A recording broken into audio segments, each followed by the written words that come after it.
Doug are going to be talking to several positions down on the ground, and they're going to be using both communication speakers inside of Dragon and inside their suits in a series of communications checks. They're also going to be doing these checks over different satellites and ground stations. PLT, com check, umbilical. CDR, loud and clear. PLT, loud and clear. Core, loud and clear. Umbilical, com check complete. Stand by for ground station com check.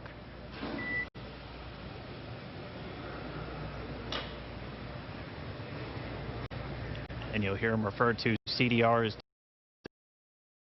Doug Hurley, that's the commander, PLT pilot, that's Bob Bankin. So that first one we heard was through the umbilical, so that communication linked directly into their suit. Now they're going to do a communication check over the ground stations. We'll also hear one over TDRS, that's the tracking and same satellites we use to talk to the International Space Station. That's what we'll be using to talk and track Dragon throughout its entire flight.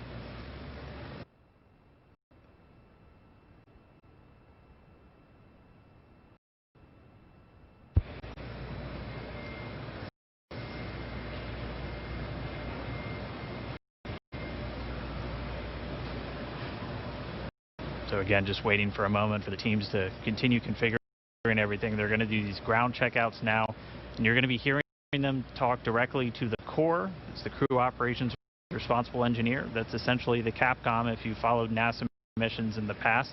It's a position right here in Hawthorne at SpaceX Mission Control, which is just a few feet away from us, where the team's going to be watching over Bob and Doug for their entire flight. That's where the main person whose job it is to talk to them is going to be sitting. We'll also hear them do some checkouts with the launch director down there at the Cape inside firing room 4.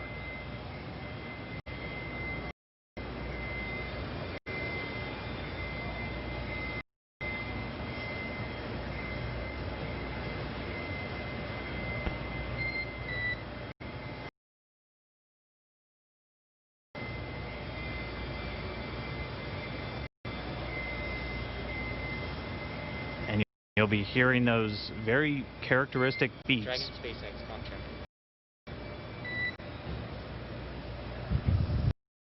SpaceX Dragon, weak but readable.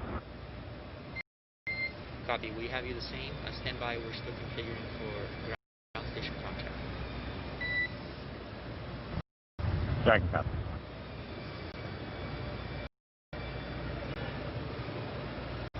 And just to further explain some of those voice protocols that you're going to hear, you might be used to hearing Houston Station or Houston Shuttle or Houston Endeavor back when we were flying those specific shuttles.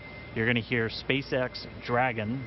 That's the SpaceX team calling the Dragon team on orbit. And then Bob and Doug will be able to respond. And so they're going to continue to configure. We'll get these ground station checkouts momentarily. And just a reminder, you're going to hear that very, very unique beeping sound. That's called a quindar, and that's been something that's been used throughout space-to-ground or air-to-ground communications throughout spaceflight history, and that's really just for teams who are in mission control or supporting a launch. Know when you hear that sound, it's time to listen. Dragon SpaceX com check, ground station. Dragon has a loud and clear, much better, Jay. And core, loud and clear. Ground station com check complete. Stand by for TDRS com check.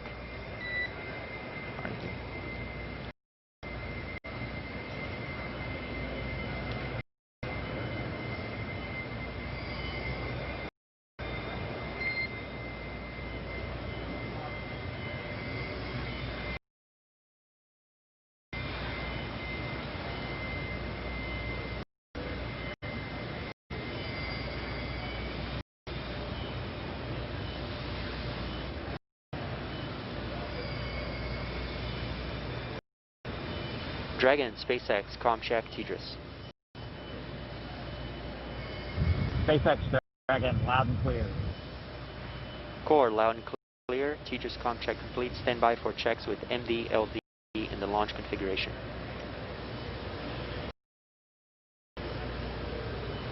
Dragon, MD on countdown 1, com check.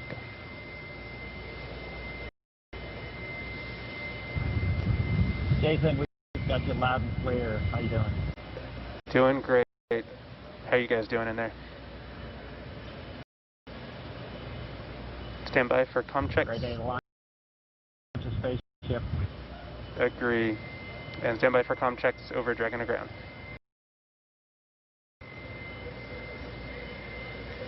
Dragon, MD on Dragon to ground. Comm check. Loud and clear.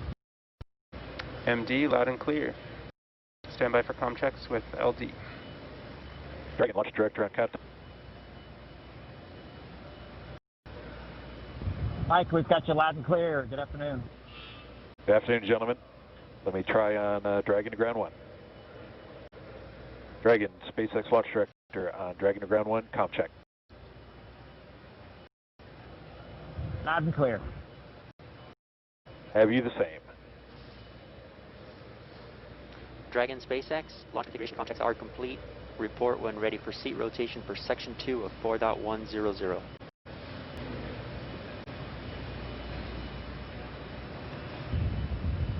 SpaceX Dragon, we're ready for seat rotation. Copy, ready for seat rotation. We will report when initiating. All right, so that wraps up those communications checks. Everything going good with the spacecraft. Bob and Doug talking to the teams on the ground. Pretty soon they're going to get their seats rotated. Bringing you back inside Hawthorne real quick, I do want to thank Jessica and Lars for joining me real quick, giving us that great insight into Dragon and Falcon 9. Hope you guys got a good spot staked out to watch a launch today. It's great to have you on. Absolutely. All right. Excited. So we're going to throw it now down to Gary Jordan at Mission Control Houston, who I know is also following along. Over to you, Gary. Thanks, Dan. Great to hear good checks from Bob and Doug in the Dragon vehicle. Here in Mission Control Houston, Flight Director Zeb Scoville has pulled space station flight controllers, and all systems are go for launch. Essentially, the station is prepared for Dragon to arrive 19 hours after launch. Flight controllers here will continue to monitor the countdown, but really it's up to the teams in Kennedy and Hawthorne to get us to liftoff at this point. So we want to hear your comments as we continue to count down to launch. So let's go to the social desk now. Tahira. Thanks, Gary. So taking a quick look at those numbers right now, there are now 1 million people watching our coverage, and Launch America is up to the #1 trending hashtag on Twitter. So let's take a closer look at what's being said online. Okay, so right now we have Art Alexandria, and it looks like she's got a personal self-portrait, cosmic for sure, in her NASA flight suit. And guys, this is what I'm loving seeing online with this hashtag, is how everyone around the nation is making this launch uniquely theirs. And I want to point out one line in her post that says, "I believe that no matter how far the future is, we are on our way towards it." And guys, I couldn't have said it better myself. That's what today represents. Let's take another look. Oh my goodness. Okay, so right now we have Jessica with her space pup getting ready for liftoff. And guys, I'm not going to lie, we love to see it. So please, if you have any space pets, comment using hashtag LaunchAmerica. As you can see, everybody is thrilled to be a part of this launch today. And I know of one special guest in particular. I'm so pleased to welcome Diana Cowart of Physics Girl. Diana, I hear you have a burning question for Mission Control, so go for it. Hi, Tahira. Thank you so much for including me on this incredibly special day.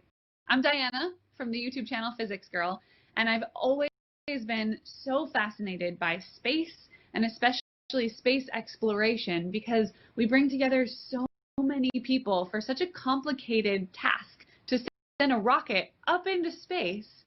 So my question is along the lines of what goes into a mission like that.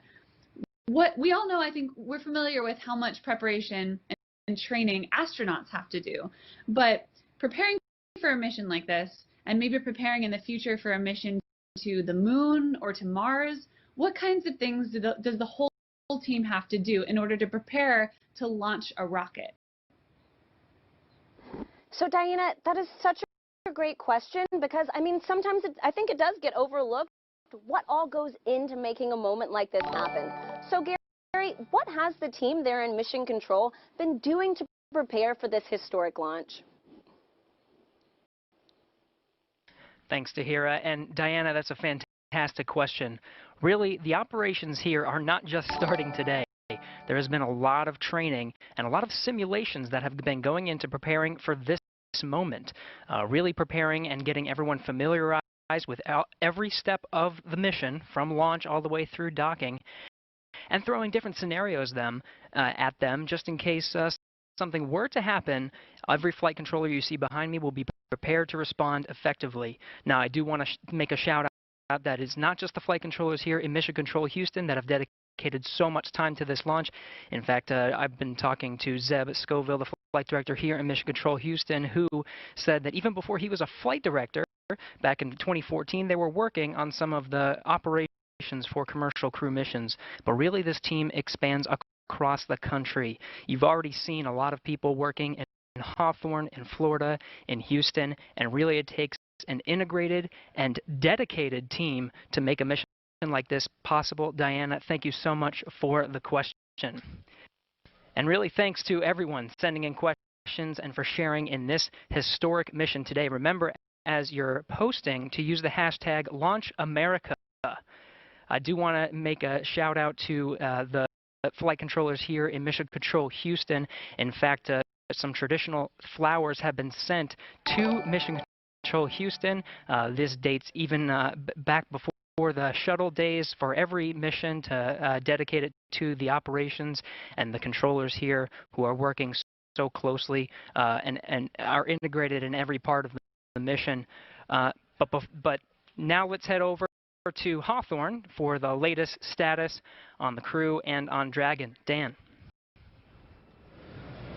All right, thank you, Gary. As you can see, Bob and Doug in a little bit different position now. Their suits have been rotated to the launch position. So this just puts their backs a little bit more horizontal with the ground itself, or parallel with the ground itself, and places those displays directly in front of them. We've also already moved into suit leak checks, so this is the second time they've had these leak checks done in their suit. So pressurized nitrox now flowing into those launch and entry suits that they're going to be wearing throughout the dynamic phases of this mission. So right now we are under 2 hours and 20 minutes from launch. We're about 2 hours and 18 minutes and counting from liftoff of the Falcon 9 from the Kennedy Space Center in Florida. It's going to be carrying our NASA crew members today, Doug Hurley and Bob Behnken, aboard SpaceX's Dragon spacecraft. It's been a really exciting day so far. We're fighting against that weather, but we're continuing to press on for launch. The crew has been up since about 6 a.m. as they prepare to head to the International Space Station for part of this Demo 2 mission for NASA. Yeah, and as you can see on your screen, it looks like they're just waiting and getting ready for this mission today. It's been such an exciting day so far. Again, as Dan said, their seats are rotated into launch position so that they can see those screens that you see there on the left side right in front of them. Their suit leak checks have been complete. Their comm checks are complete. So let's throw it over to Lauren in KSC.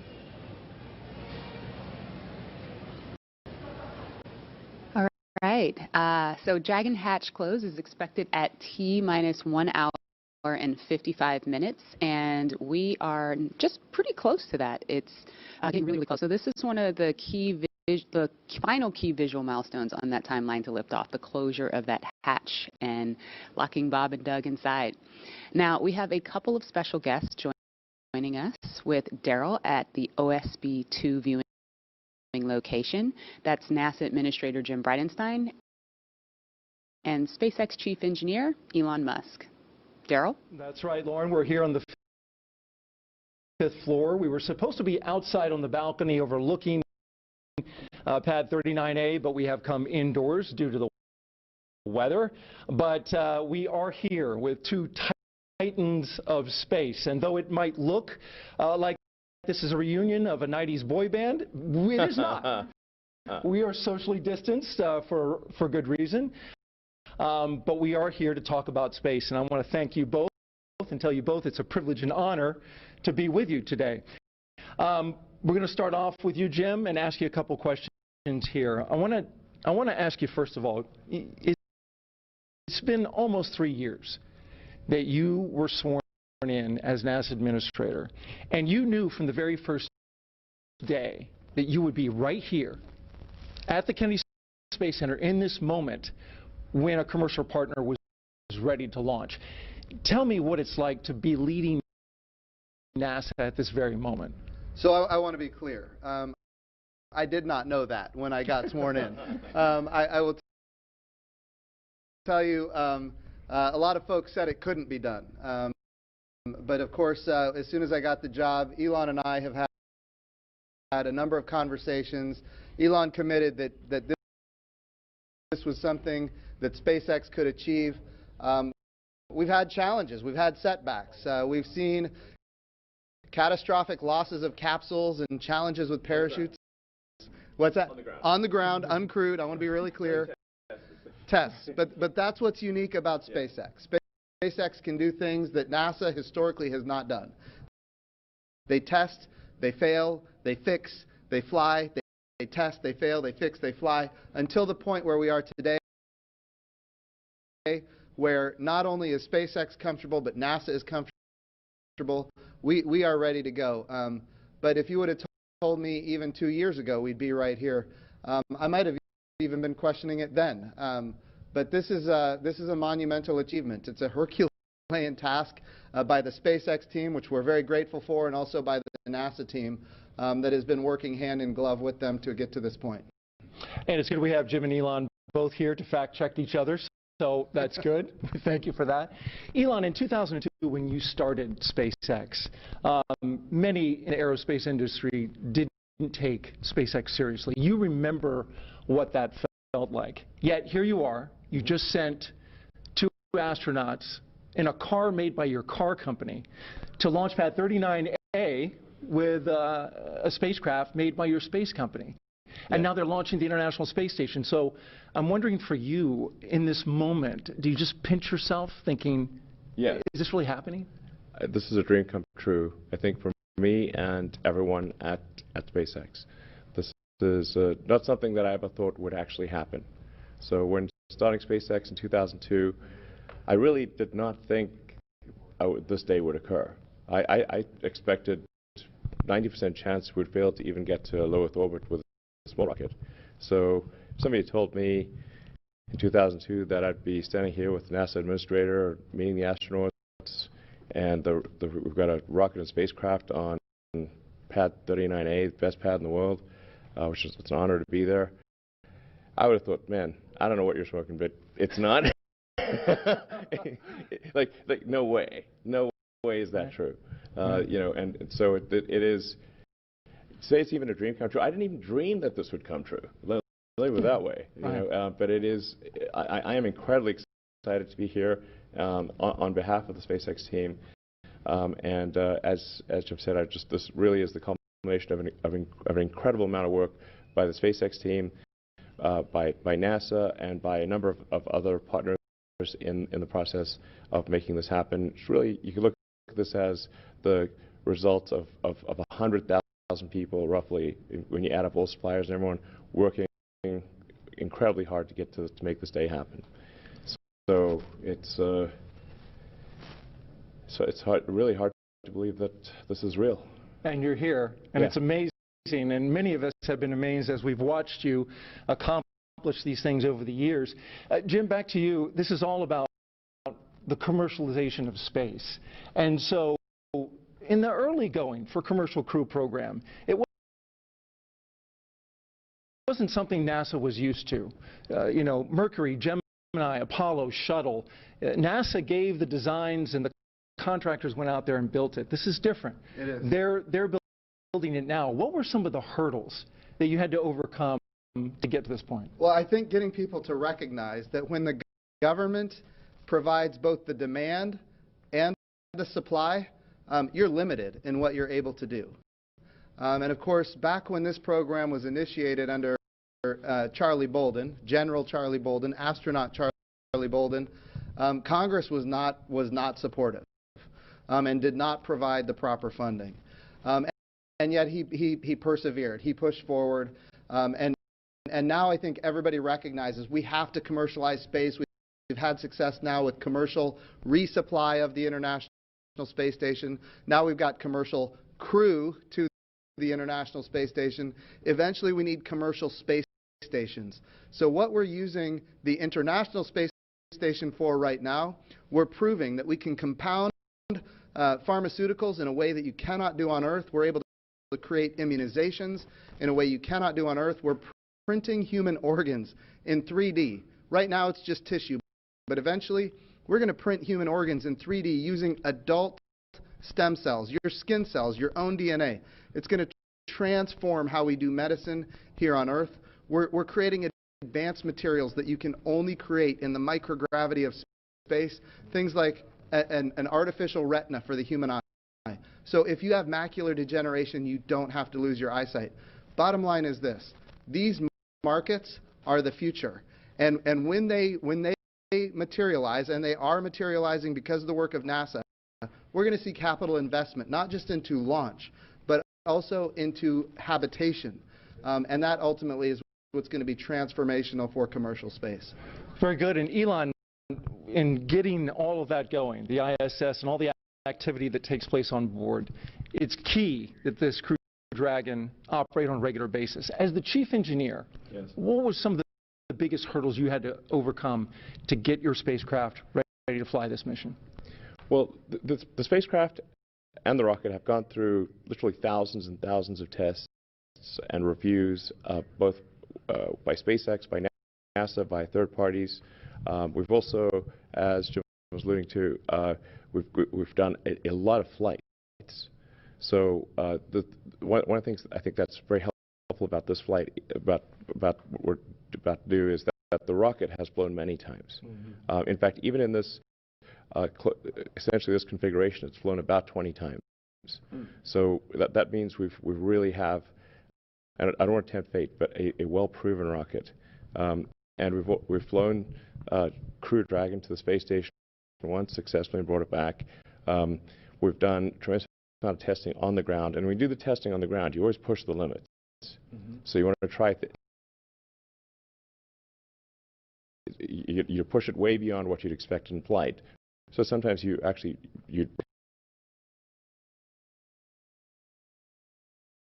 so this is a result, like I said, of thousands of tests, of thousands of design hours, and a tremendous number of smart people working incredibly hard to make this day happen.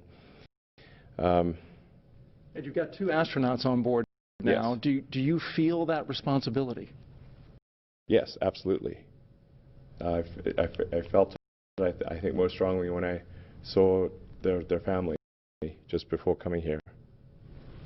And did you say anything that you can share?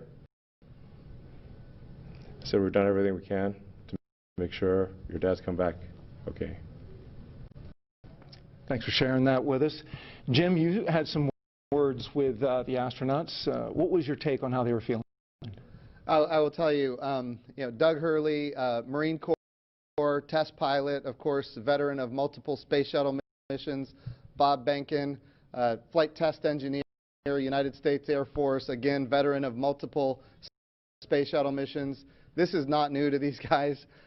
All I could do is convey to them how much all of America appreciates what they're doing, that the entire world is watching, and just how grateful we are as a nation. And I will tell you, their demeanor is loose.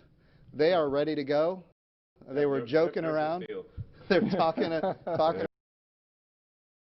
what they had for breakfast and how it might come up later. It was steak and eggs. Yeah, I saw that. Yeah. Right. So it was nice to see. They are in their element, and we are just so grateful and proud of them. Well, that's good to hear. That gives you great confidence, I'm sure, in your positions as you hear that. We're going to go to a social media question, and we've got this question coming from Brooklyn, and she wants to know, I noticed some changes in the crew spacesuits. They look much thinner and lighter. What changes in the space capsule allowed to have these futuristic suits? Well, we spent a lot of time designing the space suit. I personally spent a lot of time on the space suits. It took us 3, almost 4 years to design suits that both look good and work well. So you can see a spacesuit in the movie, looks good, doesn't work. and then you can make a spacesuit that works but doesn't look good. Because fundamentally it's a pressure suit that's got to survive in vacuum. Right. So it's you know, so it tends to puff up, you know, when it's under pressure, and it's got to withhold, it's got to handle all that pressure. So it took us many iterations to get the suit to really want it to look great. Fundamentally, what it's about is like we want to inspire kids to say that one day they want to wear that uniform. They want to wear that spacesuit, and get them fired up about, yeah, I want to be an astronaut. I want to work on aerospace engineering. I want to advance space flight.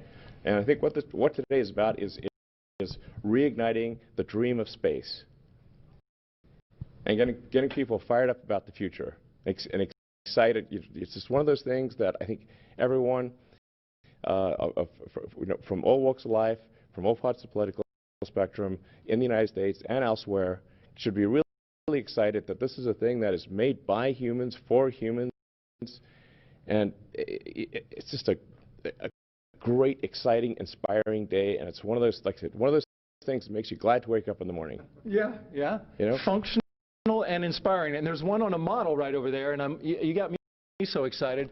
I might run over there and put that thing on, Elon. Yeah. They're custom tailored, by the way. So, they are.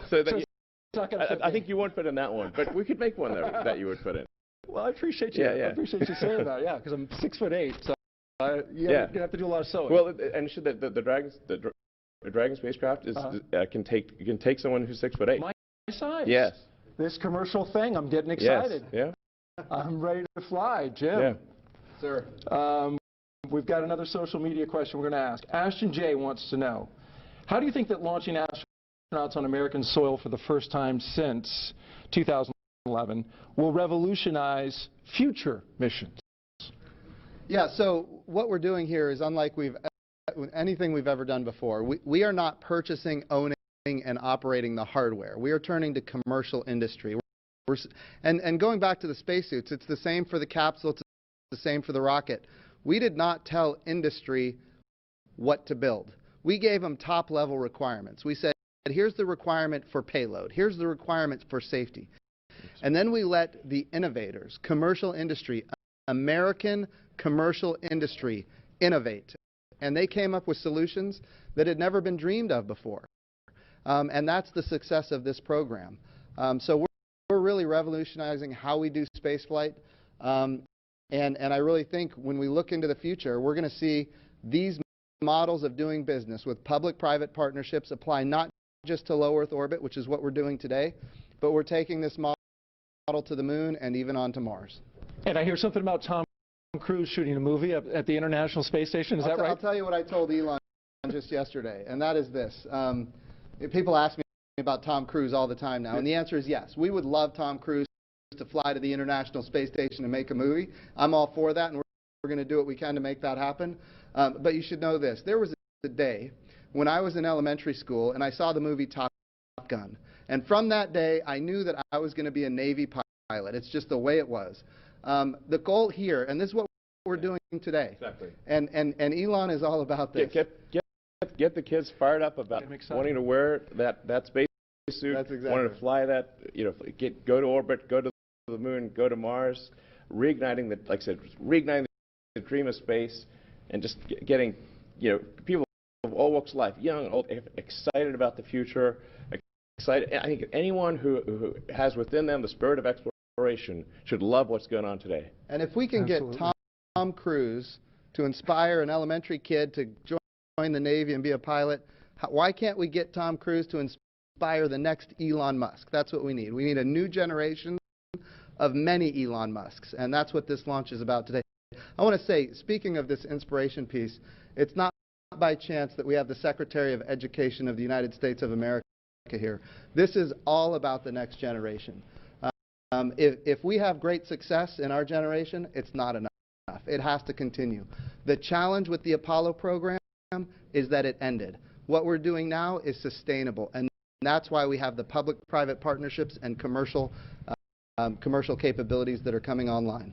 Very good. And the good news for Tom Cruise is he does a lot of his own stunts. Yeah. So in zero Absolutely. gravity, he should get hurt a lot No, less, I right? think it's going to be super cool. Yeah. You know, and Yeah, it's and as Joe said, it's like this is going to, you know, you want to capture the public imagination, have them see cool things happening in real orbit, you know, real space stations. It's like, I think I'd want to watch that movie. You know. Yeah. And it's like, like I said, you think it was like this is really just the beginning, because we want to go from low Earth orbit, we want to go back to the moon, and the moon to stay, have a moon base like Moon Base Alpha, and have build a city on Mars and be a spacefaring civilization out there among the stars. This is a super exciting future that I think that's the kind of thing where you're like, yeah, can't wait for it to happen, you know. If you can't get excited after listening to you guys, I'd say you need to have your pulse checked. Yeah. Elon Musk, SpaceX CEO and Chief Engineer, thank you very much. Thank you. Jim Bridenstine, we appreciate you leading NASA in this time, Administrator for the agency. And we're going to send it back to Marie. All right. Thanks a lot, Daryl. We saw in the meantime, while that interview was going on, the hatch actually closed. So that happened a few minutes earlier than we expected to. Our timeline has that happening at T-minus an hour and 55 minutes. So a few minutes ahead of schedule right now with hatch closed, and you can see the pad teams there just working on things now. Yeah, right now it looks like what they're doing is, what are they doing? So they perform a leak check. There's a mechanism there called a side hatch mechanism. That is what actually closes the hatch and seals it. And what we'll do is perform a leak check on that for a few minutes to make sure that that's nice and tight, that those O-rings are sealed really, really well. And after that, we will install the, you can see the leak check ground support equipment there in the technician's hands there. And while we're watching this, Leland, I mean, we just heard them talk a lot about inspiring the next generation. And you're a man of many talents. I know after your flights yourself, you used to head the head of NASA education. I mean, what did that stir up in you?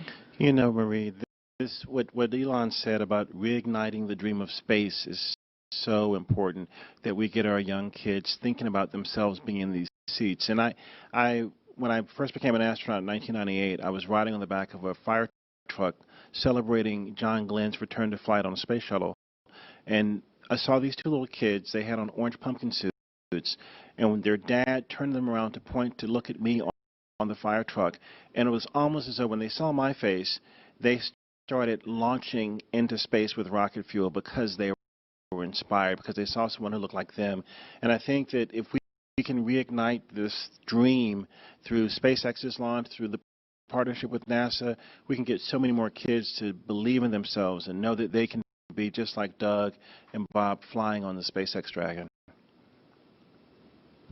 Absolutely. I mean, it's really just breathtaking to see them there in their suits now and looking at the screens in front of them. Lauren, I know we've talked a lot about the spacecraft. We've heard about that, but for folks that maybe are just tuning in, what are they looking at in front of them now? Yeah, so they have 3 different touch screens in front of them. Overall, that whole assembly there is called the control panel. So you'll have those 3 LCD touch screens in front of them where they have the displays are showing them details on the vehicle's pressure, its temperature. There's audio control. That center screen has the procedures that they're going through today on day of launch. You can also see the vehicle's attitude. You can see its velocity, its apogee, its perigee, its inclination, details on the status of the hatch, the thermal control system loops, basically all the cool stuff that helps them have situational awareness of the vehicle. That's displayed on those displays. Additionally, there are some actual buttons on that button panel that you see down below. And that some of the things that allow them to do is if the crew ever needed to do any sort of manual overrides like that right in the middle, right underneath that center LCD screen. That's the crew's ability to initiate an abort. It's called an abort handle, and it's right in the middle where both crew members could use it if they needed to. And the audio controls are also on those button panels. When they're not in their suits, there's actually speakers that are coming off of the control panel that allow them to hear mission control, hear the core, hear ISS, when they're not in their suits where the audio systems are integrated into that. And we see them using the touch screens now. Leland, what's your take on this? Because this has got to look totally different from what you were looking at during shuttle. Touch screens. I mean, we had these displays and these buttons, and you know, it was one of those moments when I'm looking at this now, when I had knee boards that had procedures and things on there, and the procedures are now all run in that middle screen, and the malfunctions and the things that you do to mitigate problems with the vehicle if something happens, it's all controlled right there with the two of them. And so it's a radical departure from what we did with the shuttle, but it's again ushering in this new era of space travel. For post-ingress brief and a check on how that suit air feels about now. And we're going to listen now for an announcement We're ready. about hatch closer. Copy. Well, today we are not tracking any issues on Dragon and F9 currently. For a weather update, the weather line that is overhead, which is what you saw when you were ingressing, is now moving offshore. The next radar return is a cell over Orlando, which is expected to be our decision gate for today, and that is currently eroding. That's good news. Thank you. Copy. And then one additional item, the Cabo deorbit site remains as briefed, so no change there. But I do want to make you aware that that is slightly west of Cabo for go weather.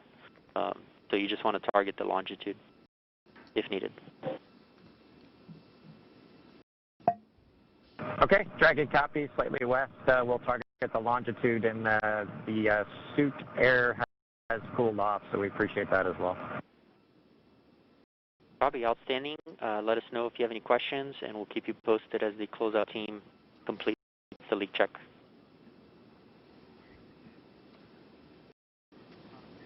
Dragon copy.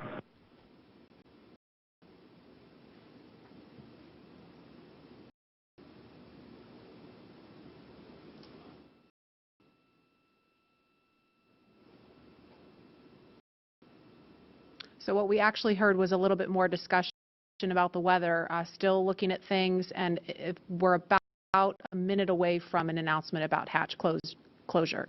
Excuse me.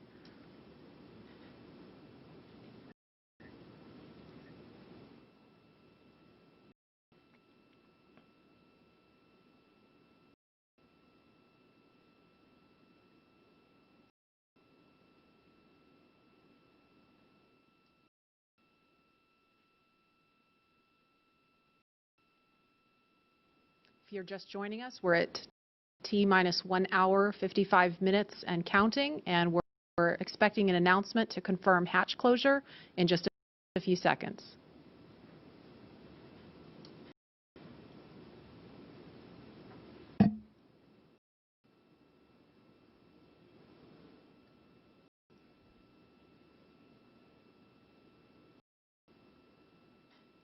Dragon SpaceX for comm checks with Falcon 9. Go ahead. Okay, we are ready for that at that time. If you are ready. We are ready.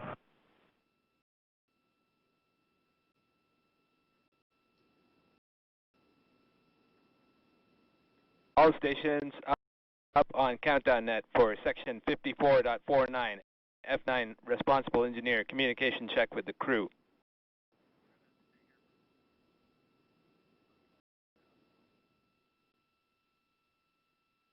Start with guidance, navigation, and control. Dragon GNC on countdown 1, comm check. GNC Dragon, loud and clear. GNC loud and clear. Stand by for comm check by the propulsion engineer. Dragon, prop on countdown 1, comm check. Prop Dragon, loud and clear. Prop, loud and clear. Stand by for comm check with the avionics engineer. Dragon, avionics on countdown 1, comm check. Avionics Dragon, we have good loud and clear. Avionics loud and clear. Stand by for comm check with the ground segment engineer. Dragon, ground segment on countdown 1, comm check.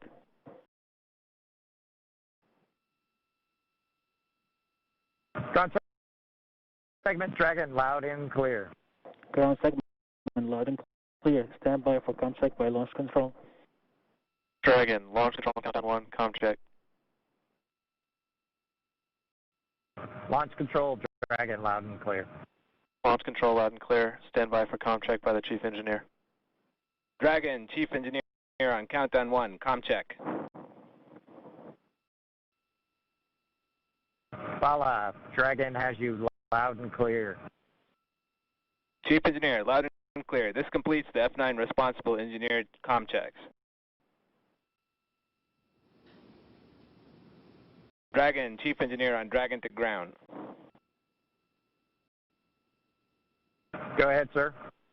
Oh, just doing a comm check on this loop. Good luck, guys, and buckle in.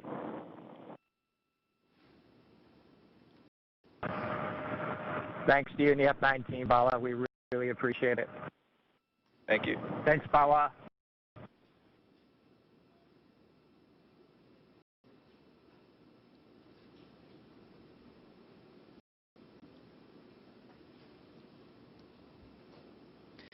So we just heard a series of comm checks there, and Lauren, I don't know if you want to describe a little bit more about why that's important, and we heard the acronym GNC.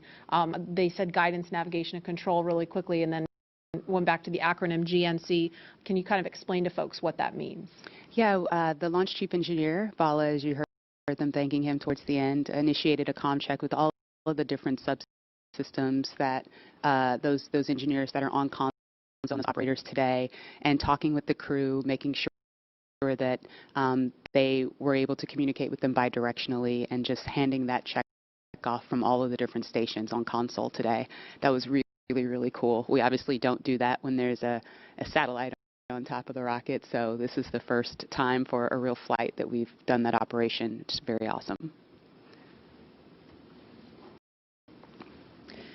And now that the hatch is closed, a lot of the work of this team is done. But I mean, they're obviously not finished. They're not ready to leave the White Room just yet. You were talking to some folks about what's going on in this room now. Yeah, that's right. They should be completing the hatch leak check. That's you sort of pressurize that area between. There's 2 O-rings that are there, and we want to pressurize that area, see if it holds pressure. It's a very sensitive test, very high criteria for passing. And so once that leak check is shown to be okay, and that the capsule or that those O-rings are able to hold pressure, what the team will do is they'll go back into that area, into that access panel, and install what we call the SPEP, which is the side pressure equalization plug. Once that is plugged, you've really closed everything up, and when the crew splashes down, what they'll actually do is pull that plug to equalize pressure across the hatch, so that you don't cause the hatch to buckle due to a pressure, or sorry, the hatch or the capsule, the weldment, any of the vehicle to buckle due to a pressure differential. So they should be adding that plug, and then they'll cover up that side hatch access panel with the TPS panel or thermal protection system panel, close it up, and that'll make sure it stays safe on ascent. And now obviously we're looking at a view from the outside, the top of Falcon 9 and Crew Dragon. We can confirm a good side hatch leak check. All right. Dragon copies, good leak check.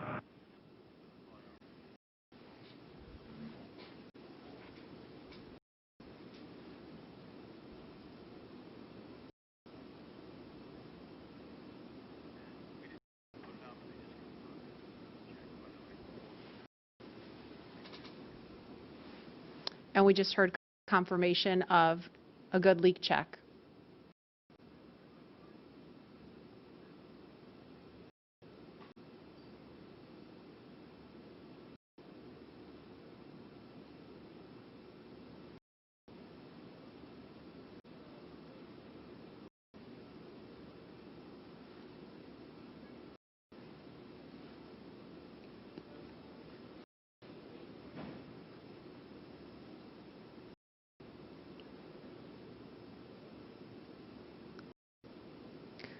If you're just joining us, you're looking at the Falcon 9 rocket with Crew Dragon sitting on top. Inside that capsule on top are NASA astronauts Bob Behnken and Doug Hurley. And we are inside of 2 hours until liftoff, if the weather holds up.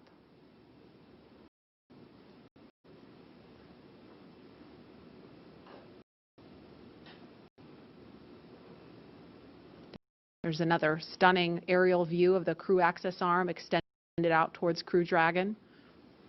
That is the final path that the astronauts took to climb aboard Dragon before they strapped into their seats and the hatch closed.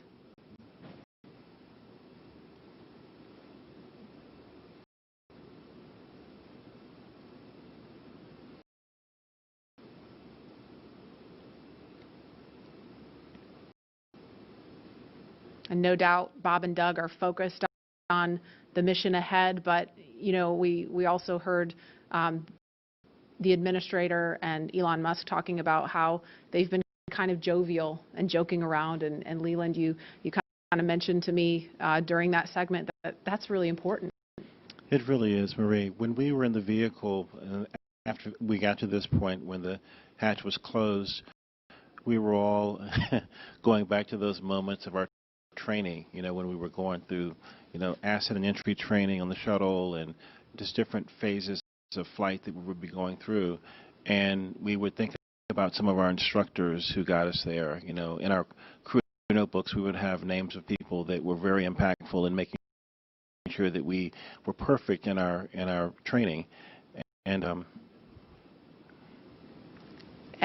that looks like a view of Air Force One.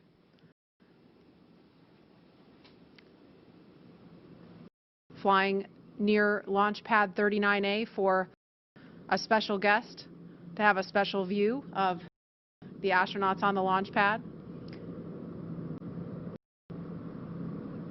President Trump on board, making his way to Kennedy Space Center to hopefully view a launch at 4:33 this afternoon.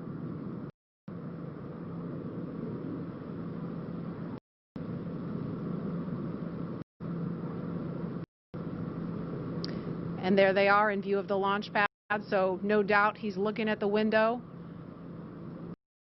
looking out the window at Bob and Doug on the pad. That's got to be an amazing sight to see from on board Air Force One.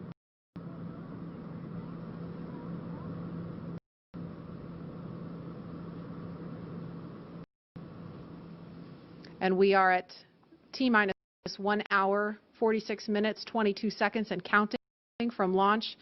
And guys, the last time we actually did a little bit of research when we found out that the president was coming. The last president to witness a launch from here at Kennedy Space Center was Bill Clinton. That was back in October 1998 for STS-95. So it's been a minute.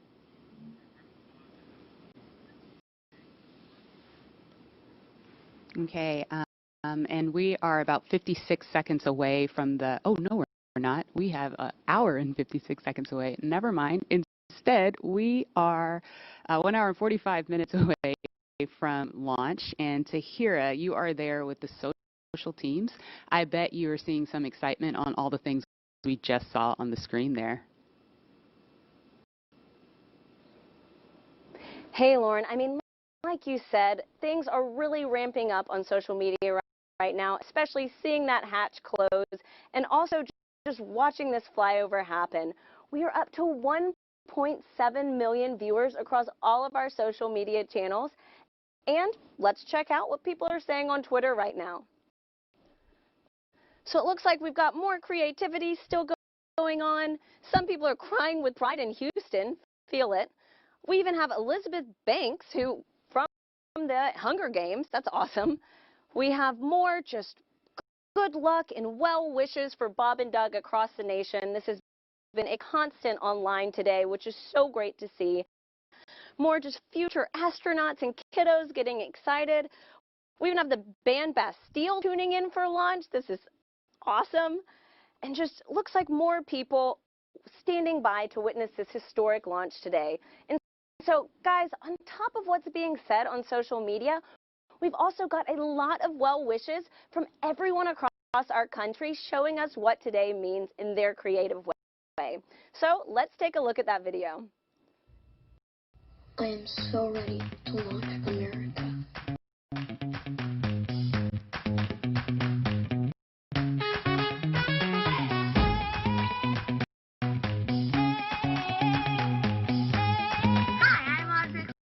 I built this baking soda rocket, and I'm going to launch it.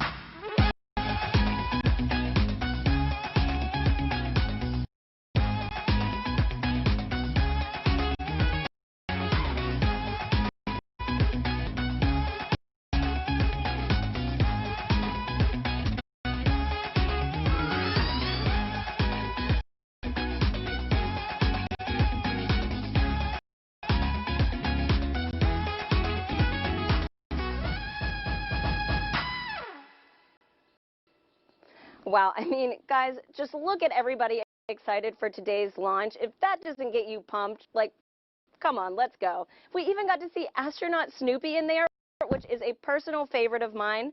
I actually have my lucky Snoopy pin here. You probably can't see it, but he is literally my spirit animal. Anyways, guys, get excited. The time is almost here. And with that, let's toss back to Lauren at Kennedy. Lauren. Thanks, Tahira. Tahira likes the Snoopy. I like the little girl doing the worm. Leland, she wasn't doing the meatball. She was doing the worm. There's someone out there doing the meatball, I'm sure. I want to know what that looks like. No, I don't. I don't. Clearly, this is capturing the attention of people all across the country and the world. So please continue to join the conversation by using the hashtag #LaunchAmerica across Facebook, Twitter, LinkedIn, and Instagram. And we've had the opportunity to share with you a lot about the SpaceX Crew Dragon vehicle the crew is sitting in right now, a lot about the crew themselves and the significance of today as the official return of human launch capability to American shores. And now we want to turn our attention to where the crew is going, the International Space Station. And for that, let's take you to Mission Control in Houston. Gary? Thank you, Marie. The International Space Station is an incredible facility whose construction, operation, and ongoing science, all these efforts have been made possible by an unprecedented international collaboration. So to tell us more about the space station, we have International Space Station Chief Scientist Kurt Costello with us. Kurt, welcome.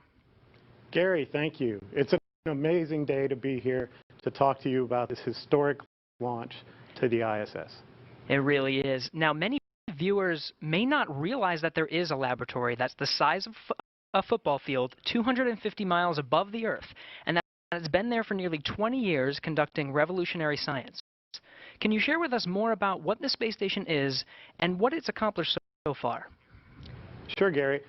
Over those 20 years, we've conducted over 3,100 experiments on board this space station. Those 3,100 experiments have been done by over 4,100 investigators and represent the work of over 108 regions and countries. The work going on the space station is not only there to help us with our exploration goals for how to go further into space, but also to bring back benefits for Earth and to produce a commercial marketplace in low Earth orbit. All three of these objectives, along with the international cooperation that it took to build such an amazing laboratory in space, are great examples of the objectives of the ISS program. Kurt, we know that today's mission is critical to providing us with a steady cadence of operational flights. But why is it so important for us to have this capability from a research perspective? That's a great question. Today's test flight brings us to the beginning of the commercial crew program, a commercial crew program which will raise our occupancy on the U.S. segment of the space station to 4 astronauts. And that 4th astronaut comes as a real premium to doing research on the space station. The tasks don't get particularly more intensive to do systems and maintenance, so that 4th astronaut, that time becomes dedicated to performing more science. In fact, enough time that it will essentially double the amount of crew time we have to perform experiments on board station. The return to U.S. soil also brings us the ability to return samples more quickly and get human samples back down to the ground more quickly as well. Kurt, you're talking about all this great research, you're talking about scientific experiments, but what would you say to someone who's watching this and thinking, this isn't relevant to me, I'm never going to space, I don't do science? What do you say to those people? Well, again, one of the focuses is on the ISS benefits for humanities. And for all of us who've been stuck at home during the COVID-19 pandemic, we've been wondering, wouldn't it be nice to have more bandwidth? Why does the internet slow down? Some of the research we're doing on board space station, particularly into Z-band optical fiber, is using the fact that we don't have sedimentation in a microgravity environment to develop new materials that will help us build more perfect fiber optic cables, which will allow us for better bandwidth and lower cost in implementing networks here on Earth. And then if you're not really a tech geek, maybe your interests lie more in human health. And then we have multiple experiments going on to help us develop new drugs, new treatments on board the ISS. Pharmaceutical companies are working on methods that allow us to crystallize proteins in space in a more purified and more standardized method, and this could lead to monoclonal antibody suspensions that we can treat through injection instead of a painful infusion. We also are developing studies into our capability to produce tissues and organs in space. Again, because you don't have sedimentation, there's a capability there to produce more realistic tissues that can someday possibly be used to prevent human disease. Now, Kurt, I know they have some cargo going up with them, but I understand they plan to bring some science back. That's right, Gary. A lot of their cargo going up with them are crew supplies and EVA supplies to support them if they have to do EVAs on board. But the cargo they'll be bringing down is science, and it comes from across the spectrum. We have student experiments in seeds that will be returning with the Crew Dragon. We also have a number of experiments that are dependent on their samples returning in frozen lockers on board the SpaceX Dragon to be able to do the science there. Those include rodent research tissues from the National Lab Rodent Research 17 mission, and also our veggie experiments, which are experiments in growing plants in space that will be needed when we go to more distant locations like the Moon and Mars. International Space Station Chief Scientist Kurt Costello, thank you so much for your time. Let's hear now from one of the next astronauts to fly to station on a Crew Dragon, talking Marina Jurica. Marina. Thank you so much. I am so honored to be a part of today's momentous launch. My guest is no stranger to the International Space Station and will return there for the first time in nearly a decade for his 3rd space flight with the Crew 1 launch expected later this year. Having logged 177 days in space from flights on the Space Shuttle Discovery to the Soyuz, JAXA astronaut Soichi Noguchi will have spent more time in space than any of his other crewmates. It is my pleasure to welcome him here with us today. Thank you so much for joining us, Soichi. Honjitsu wa arigato gozaimasu. Wow, that's wonderful. Marina, how are you doing? Thanks for having me today. This is wonderful. Today we are celebrating the launch, so I'm happy to be here. Thank you so much for being here with us. I am sure you have felt the excitement for today's launch, Soichi, and you will be on the next Crew Dragon flight after this one. Are you excited to launch from Kennedy Space Center again, and how are you preparing for this new vehicle? Yes, definitely we are excited to go back to Kennedy Space Center. My first space flight was from Kennedy Space Center on the Space Shuttle Discovery. That was 15 years ago, but my memory is still fresh. I still feel the vibration of the launch, the same launch pad of 39A that the demo to go up, and the same launch pad that we will go up as a Crew 1. And our crew is getting ready for the final training phase, which will come in the coming weeks. And the mood is really high, and we are ready to go up. And as you know, the International Space Station and space exploration is an international effort. How do you feel representing the Japanese Space Agency once again on the ISS? Well, I think the strength of the International Space Station is the diversity of all the participating countries, and the adding of diversity is definitely gives a rigidity to the program. And the same applies to our Crew 1. Our Crew 1, we are 4 of us, but quite a different background, quite a different ethnicity. And definitely the diversity is the key word of our success to the Crew 1. And I'm sure it will be very successful. What are you looking forward to once you get back to the ISS? Well, this will be my 3rd visit to the International Space Station. I like to see the things my colleagues keep saying, hey, you gotta visit the space station again, because it's getting more comfortable, more roomy, and I cannot wait to go back to my sleep station after 10 years. And nothing beats that view, does it?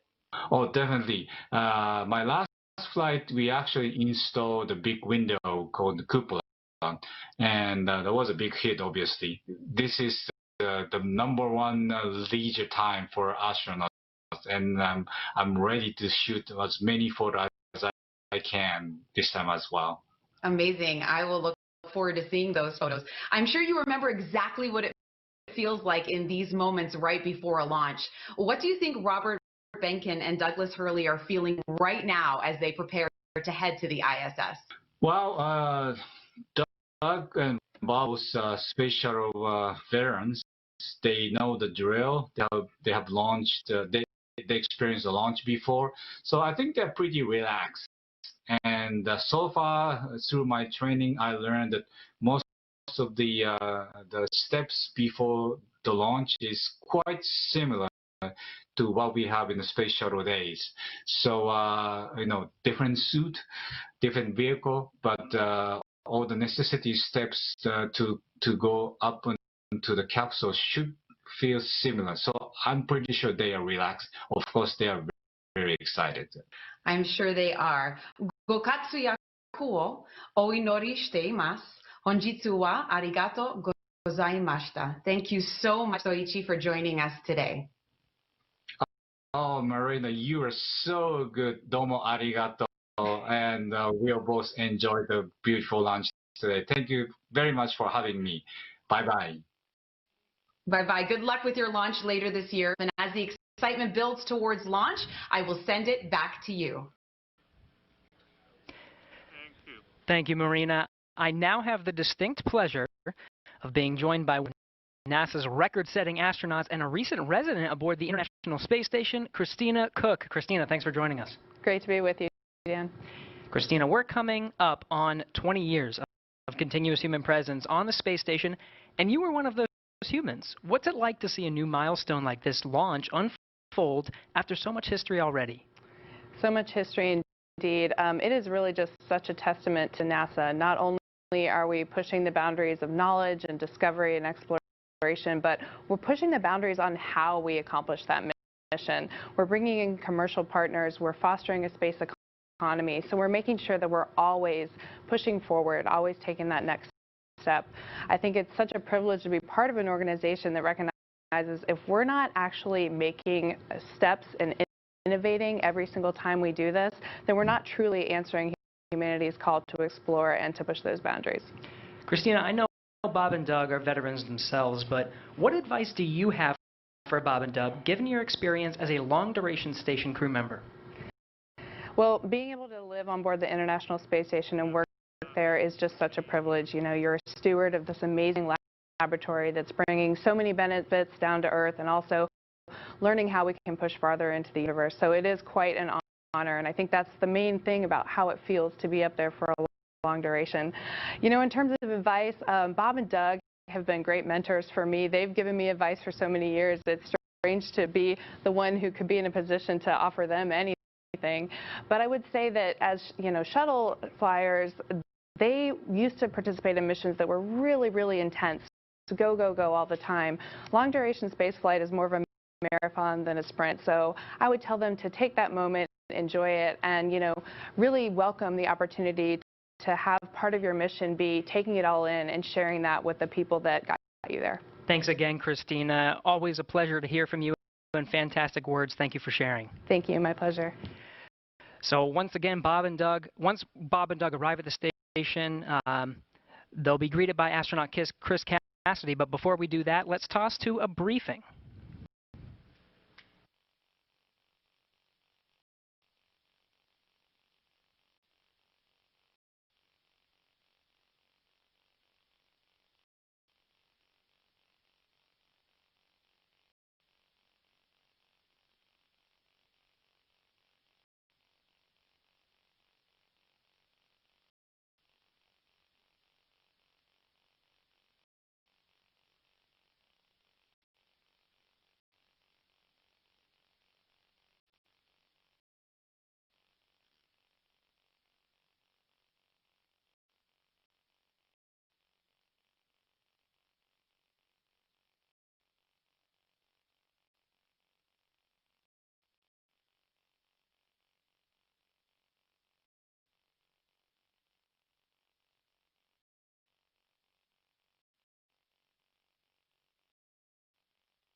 Hello, everyone.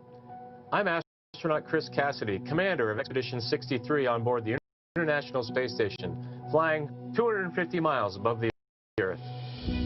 Like you, I'm excited about today's launch and the possibilities it will bring to America and to the world. But also, I'm very excited that two close friends will be arriving and joining the crew. I had the privilege of flying with Doug Hurley on both of our first shuttle missions back in 2009. Together, we came to the International Space Station and helped construct the amazing facility that it is today. Although this will be my first mission with Bob, it was my honor to follow him as the chief of the office when he left back in 2015 to begin training for this amazing mission. Personally, I've been very fortunate to fly in two different spacecraft.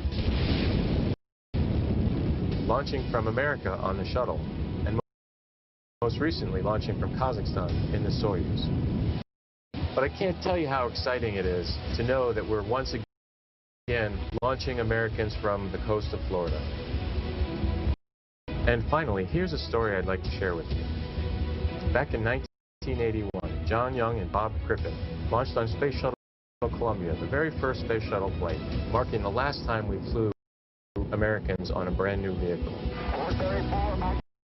434, Roger. With them, they flew an American flag, representing America's technical prowess. Roger, Atlanta. 30 years later, that same flag was flown to the International Space Station. This flag remains here today, waiting for Bob and Doug.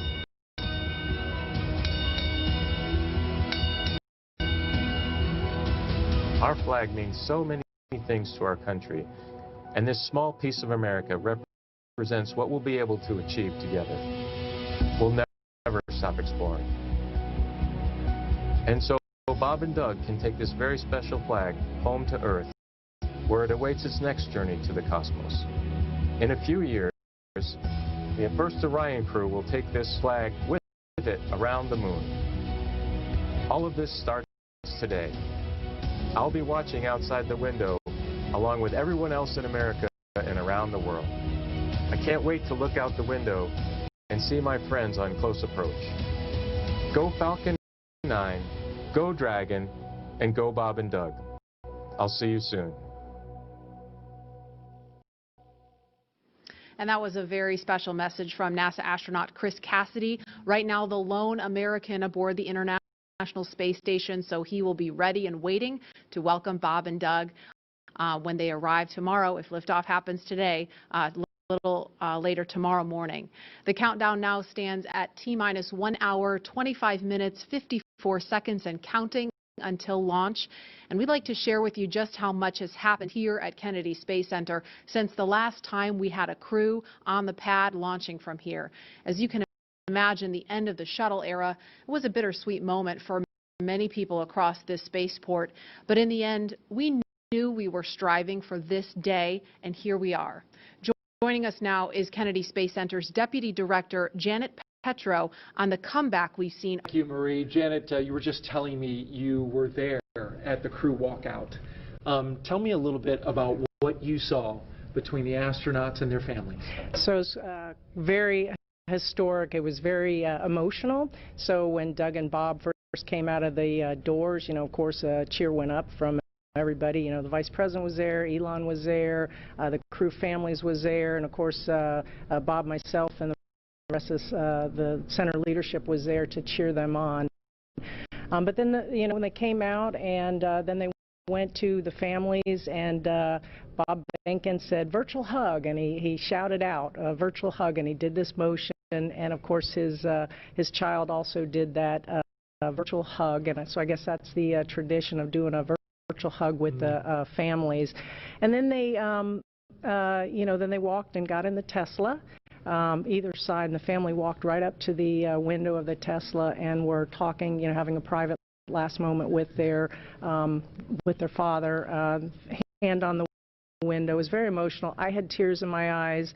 I don't know how many other people had tears in their eyes, but it was really a special, emotional moment, and everybody was, of course, wishing them well. A lot of I love yous, a lot of Godspeeds, a lot of Ad Astra, you know, take care, all of that. So it was very special.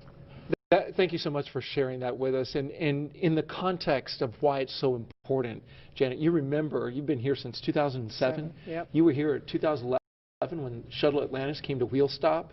I've talked to my uncle and father who worked out here. You know, layoff notices went out like the next day when the shuttle came to a stop.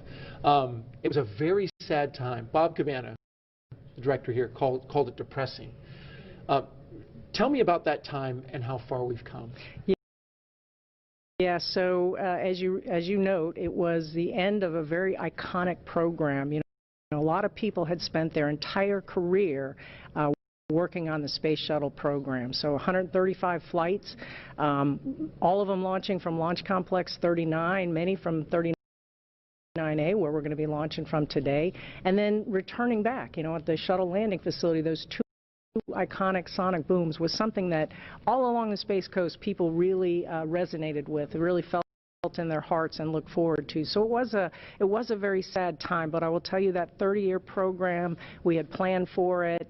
The workforce was incredible. You know, there was a lot of people who, as I said, spent their entire career here, and they wanted to safely fly that shuttle out, and then they retired. There was also another large group of people that just wanted to put on their resume that they had been privileged to work on the Space Shuttle. So the workforce I was incredibly proud of, because they were resilient, they were dedicated, they were committed to safely flying out that shuttle. They didn't skip any steps, and regardless, as you said, that they knew they were getting their layoff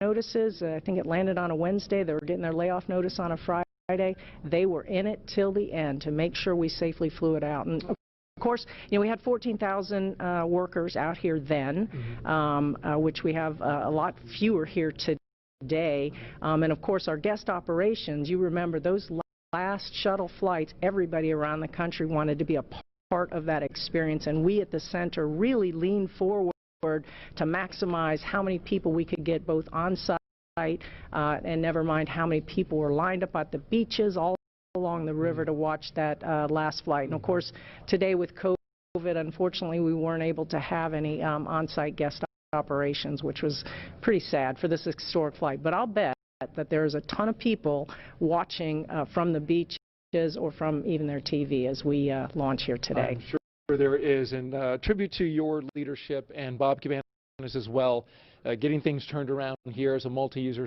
spaceport, getting the commercial entities in here. We appreciate all that you've done to make that happen. Janet Petro, appreciate you being here. Thank you, Daryl. All right, Marie, we'll toss it back to you. All right, thanks, Daryl. And as NASA and SpaceX have worked for years to get to this moment, today's mission opens the door to an entirely new era in human spaceflight, not only for astronauts, but someday for the general public as well. From the beginning, it has been our mission at SpaceX to help make humanity a multi-planetary species. And today's mission is an important step towards that goal. The key to opening up space access for people like you and me is reusability. Without it, traveling to space is just far too expensive for the average person to do. Imagine how expensive a flight from LA to New York would be if you had to throw the plane away after a single trip. A lot. Yeah, exactly. That ticket would cost hundreds of millions of dollars, and almost no one could ever afford to fly. Both the Dragon spacecraft and the Falcon 9 rocket are designed to be reusable, which not only improves the reliability of the vehicles in that they're flight proven again and again, but it also drives down cost. This is essential to enabling not just a handful of people, but rather hundreds of thousands of people to get out there and to explore the moon, Mars, beyond. And I, for one, it is my dream to visit Jupiter's ocean moon, Europa. Leland, you're one of the lucky Earthlings that's had the opportunity to get off the planet and go explore. Where would you like to go next? You know, Lauren, I think I would like to go to Mars and, you know, be there for, about a year each way and then a year on the Martian surface. But the one condition I would have to have, my pups would have to go with me. Because it's about exploring new places, but taking your family with you. You know, we have these crewmates that are people that you get to know and love, you know, over a course of training, but it's nothing like having your family with you. And I think that's something that we're going to be seeing in the future, people living and working on other planets as a family. I think there are a lot of people who want to see your dogs with you in space. Well, we've seen them in an official portrait. I know that the dogs came in with you to take a picture in your spacesuit back in the day. Yeah, there it is. We kind of snuck them in, you know, no dogs allowed at NASA. Well, they had their moment. They sure did. And knowing that the opportunity to fly to space as a private citizen or a private dog maybe one day is right around the corner, we have a new poll question on Twitter for you. So if you were given the opportunity, would you travel to space? Let us know, and we'll share the results a little bit later. All stations come All right. Well, there is not a lot of cargo. Chief Engineer Technical Poll for launch escape arming and propellant loop.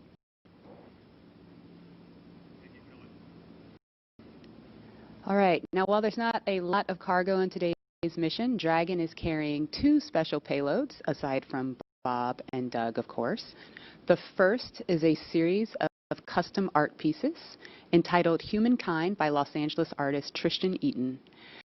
These indestructible double-sided paintings are made from gold, brass, and aluminum, and they celebrate how far humanity has come, as well as how far we still have to go. It includes a beautiful homage to the Saturn 5 rocket, as well as a nod to Bob and Doug's current ride to space. You can find more images and information about these pieces on SpaceX's social channels. Next, in the spirit of inspiring the next generation of explorers, we wanted to celebrate the class of 2020, from kindergarten all the way through graduate school. SpaceX and NASA invited students from around the world to submit their photo to fly on America's first human spaceflight in nearly a decade. Each graduate's photo was used to create a mosaic image of the planet Earth, which we printed and is being flown aboard Bob and Doug's flight on the Crew Dragon spacecraft. We received nearly 100,000 photos. So thank you and congratulations to all the world's graduates. I am so proud of what we're doing today, and I think about regular people flying in space on a SpaceX rocket one day. When I first went to space, I thought my primary task of installing the Columbus laboratory would be my aha moment, but it was when Peggy Whitson invited us over to the Russian segment to have a meal. She said, "You guys bring the rehydrated vegetables, we'll have the meat." And we're doing this, having this meal, and it's with African American, Asian American, French, German, Russian, the first female commander, breaking bread at 17,500 miles an hour, going around the planet every 90 minutes. And when I think of that perspective shift that I got, looking out the window, flying over my hometown, flying over Leo's hometown in Paris, flying over Yuri's hometown in Russia, it brought us all together as a civilization. And I think that's what spaceflight does for us. The more people that have the opportunity to go to space will feel like it's an international family of people working together for the good of humanity and all humankind. Absolutely, and it's exactly what that piece of art was all about. Yeah, and following today's mission, we will be one step closer to a future where we can all have that experience. We can all have that orbital perspective and the ability to explore new worlds. In just over an hour from now, Bob and Doug will be the first people to launch on an American vehicle in almost a decade. For the team at SpaceX, it's really hard to put into words how honored we feel about the trust that Bob, Doug, and NASA have put into our team to carry out this critical mission. I worked on Crew Dragon for 2 years, and I can just imagine what all of my friends and colleagues are thinking right now as they sit in anticipation and excitement for what's to come. Absolutely. And speaking of those who have carried the hopes and dreams of science and exploration, we have a few shout outs to share with you from some big fans of NASA and SpaceX. Wow, we're making history again. The NASA program. I am there with you guys in spirit. Bob, Doug, good luck. I know you'll be fine. I'll be watching and got everything crossed, arms, legs. I'm tied in a knot. Can't wait for you to get back safely. This is the first time a U.S.-built rocket has taken people into space in 9 years. It's quite an accomplishment. So for us at the Planetary Society, more rockets means more exploration. More people in space means more exploration. More countries involved in the endeavor of spaceflight means more exploration. This is how we know the cosmos and our place within it. So congratulations, SpaceX. Here's wishing your team and the crew especially a safe journey and the joy of discovery. Let's go. And a big thanks to William Shatner and Bill Nye for those well wishes. And while we're keeping an eye on the pad, we want to bring in NASA astronaut Rex Walheim. If that name rings a bell, it's because he flew 3 space shuttle missions to the International Space Station, including the final one by Atlantis, STS-135. He was one of the last 4 people to ascend the tower at Pad 39A and head to space, and he currently is Deputy Director of Safety and Mission Assurance at Johnson Space Center in Houston. Rex Walheim, thanks for joining us. You and Leland actually flew together. Hey, Rex We did. Dog. Great flight. Really enjoyed flying with Leland. Hey, old dog. Rex, you flew on the final shuttle mission, we said STS-135 with Doug. In fact, what's it like seeing him in Crew Dragon right now? It's great. This is what we've been looking forward to. You know, after the end of the shuttle program, you know, it was a very important time where we wanted to transition to this commercialization of space flight to allow these commercial companies to take our astronauts to and from the space station. So in the 9 years we've had since we last landed on Atlantis, we really worked hard for that. We worked with our SpaceX partners and our Boeing partners, and here we are. Today's the day. We're taking that first step in this new era. What do you remember most about launch day for STS-135?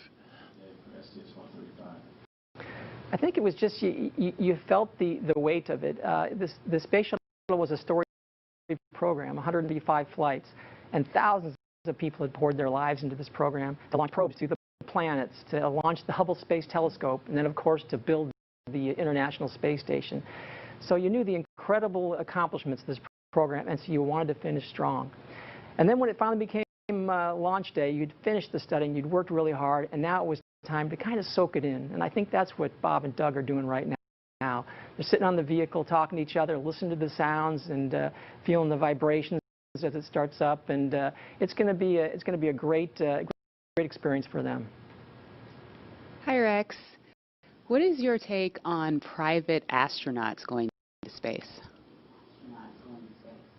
I think it's great. I think the more we can do to commercialize space, to make access easier, the better we are.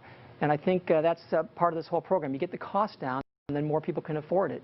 And you get the cost down, you can do more things in space, more science, more research. And it is a transformative experience to fly in space, and I wish more people could see that.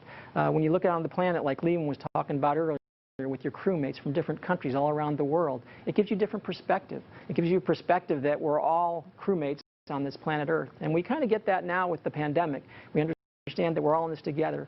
And that's what the space program does. And I want to see more people get a chance to see the Earth from that vantage point. And I think it'll bring us all closer together. Okay, Rex, a very serious question here. The worm or the meatball? Leland, I saw you dissing the worm earlier. How can you do that? The worm is awesome. I'm so glad to have the NASA worm insignia back. It's great. All right. Well, thank you very much, Rex. We appreciate you. And as we watch Bob and Doug there in the capsule, we are an hour, 10 minutes, 57 seconds and counting from launch, and we're going to send it over to Hawthorne for an update. Jesse? Thanks, Marie. We're just an hour and 13 minutes away from launch, and things are really getting ready to pick up here. Since arriving at the spacecraft, Bob and Doug were helped by our closeout engineers to get into their seats, attach their suits to special umbilicals that provide breathing air, pressurized nitrox, and a communication link to Dragon systems. They conducted leak checks which were successful, and communications checks with the core here in Hawthorne, which is the person who will speak to them directly throughout the entire mission, as well as the launch director in Florida. This is where they are checking their compass through both ground stations and the tracking and data relay satellites that we'll use to talk to the crew the entire way to the station. That's right, and after those suit checks were complete, the closeout team was able to seal up the hatch, which also got its own leak check, and we confirmed that it was good to go. The closeout team at this point has already departed the area around the pad. They're about 25 minutes ahead of their schedule. And right now, weather operators are kicking off their final check on wind speeds at the pad, which are going to be used, and they're really important for that final go, no-go for launch.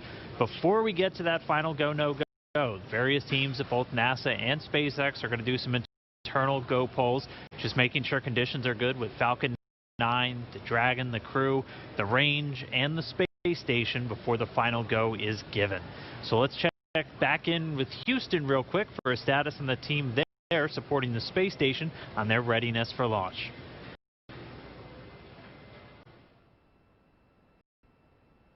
In Mission Control Houston, led by has been pulled, and we're go for launch. All systems on board the station that are required to be healthy for the mission are reported good, and we're standing by. Station conditions normal, and the trajectory is meet right up with the orbiting complex as planned. Chris Cassidy aboard the International Space Station is finishing up some tasks, going into his pre-sleep period, and we'll be able to watch the launch of Bob and Doug. Mission Control Houston will largely be in a monitor mode for the first 18 hours of the flight, with the team here really jumping into the mix tomorrow when Dragon gets in range of the International Space Station and we begin integrated operations. So I'll send it back. Everything's green on our board from the International Space Station. Go Falcon 9, go Dragon, and Godspeed to Bob and Doug.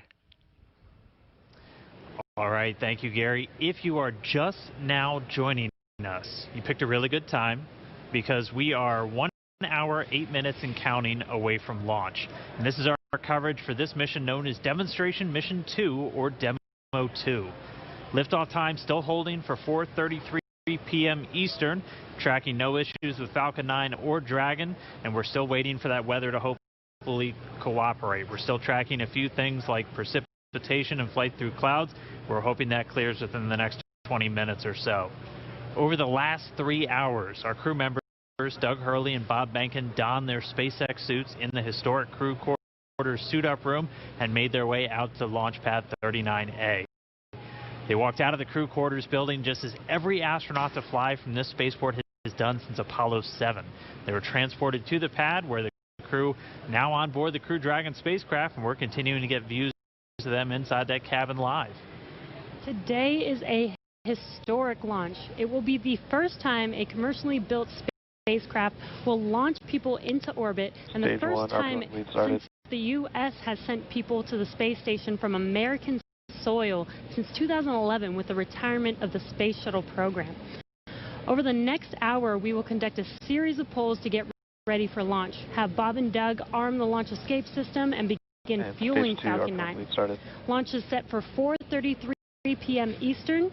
This will include a 12-minute flight to orbit and then a 19-hour flight to dock with the International Space Station at 11:30 a.m. Eastern time tomorrow.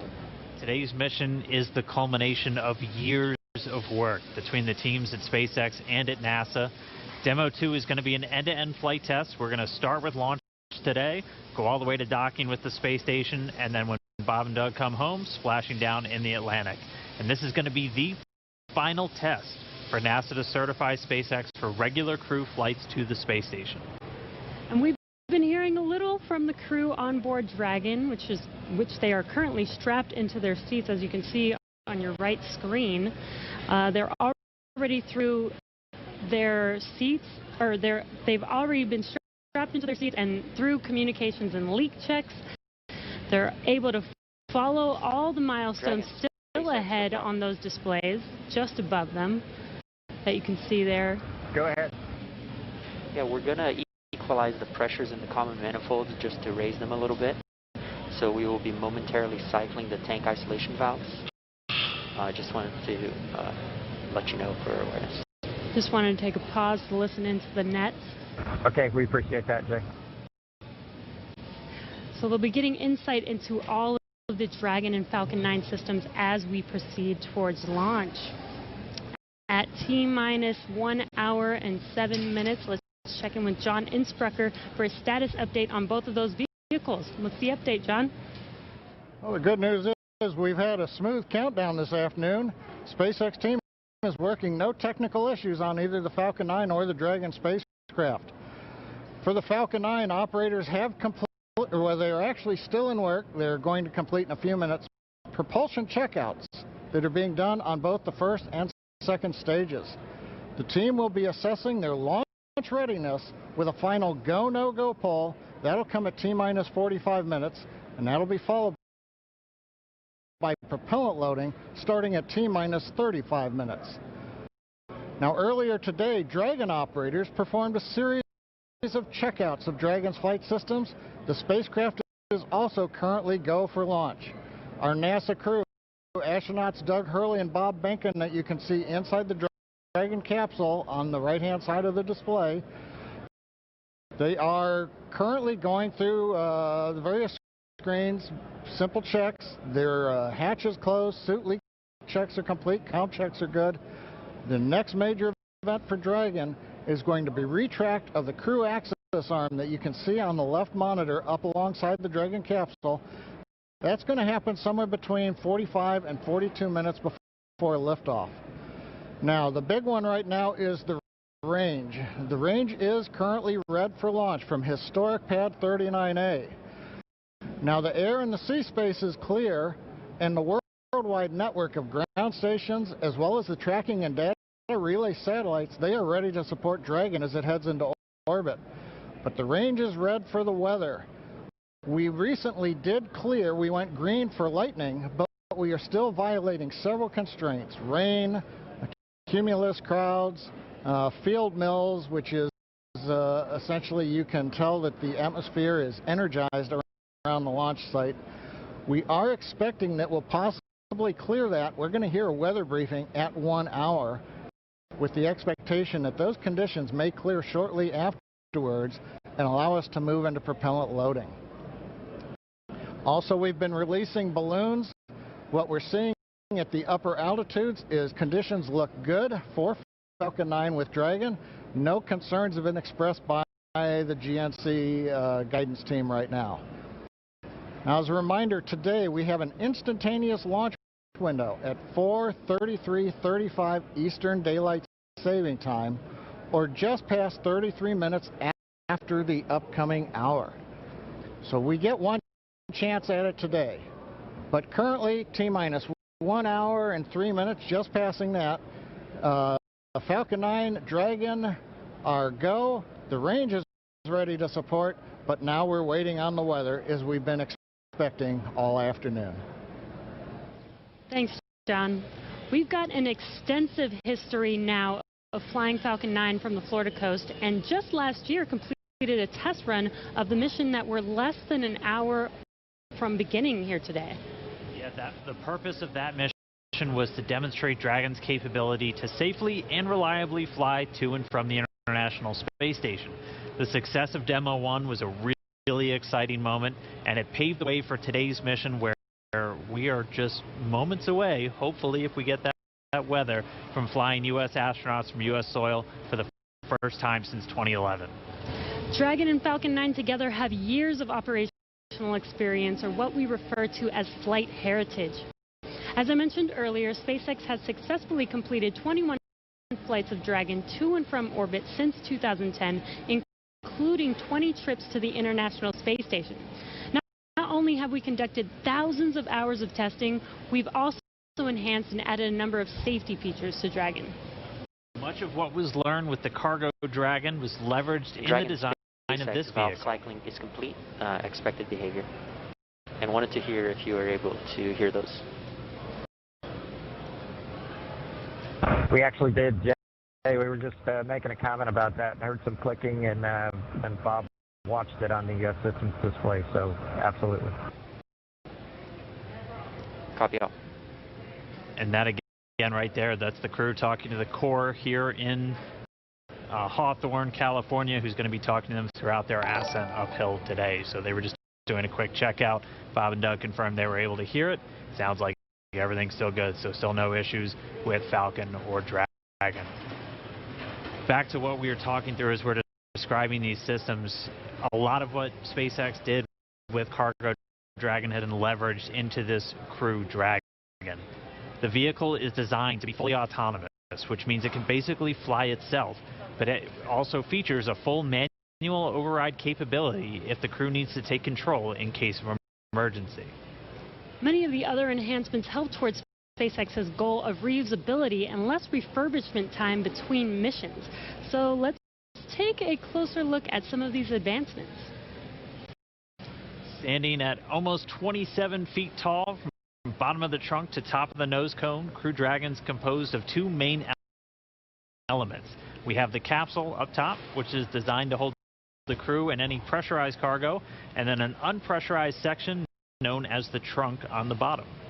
And the nose cone at the top of the capsule protects the docking system as well as the guidance navigation control system, or what we call GNC. The nose cone opens for docking and remains attached to the Crew Dragon spacecraft, unlike the previous version of Dragon, and that helps towards our reusability Dragon efforts. SpaceX, we are at T-minus 1 hour. We will go for section 6. When ready, we report go for launch.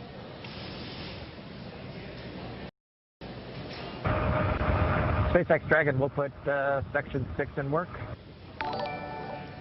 So the crew just has a couple checks, Copy. and when they are ready for launch, we're going to hear them report to the core that they are go for launch. Continuing to walk you through the Dragon spacecraft, opposite of that nose cone is the trunk. We can see it on the left-hand screen there, where it's kind of split right down the middle with the left side black and the right side white. The trunk provides an attachment point to Falcon 9, the Dragon capsule, and can carry any cargo uphill. On the outside, one half of the trunk contains a radiator that rejects heat from the active thermal control system into space using SpaceX's new Pica tiling technology. The other half contains solar cells that are used to charge the spacecraft's batteries during flight. SpaceX Dragon, Bob and I are go for launch.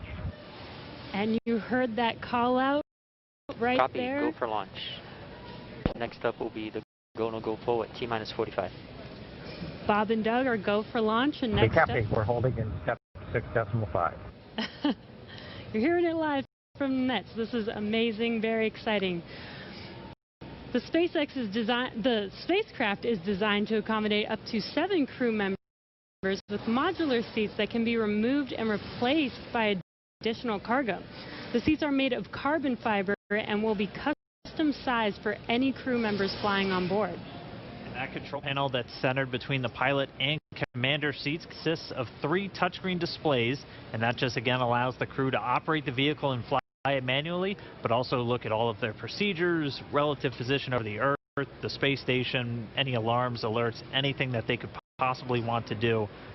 Touchscreen. And lastly, our Super Draco launch escape system is a key safety feature of Crew Dragon, giving the crew the ability to safely escape from the time of launch all the way to orbit. A little bit earlier this year on that in-flight abort test. As we look to the future beyond this test flight, the first operational SpaceX crewed mission for NASA will be a little bit later this year after Bob and Doug come home. NASA astronauts Mike Hopkins or JAXA were chosen to support this mission, being called Crew 1.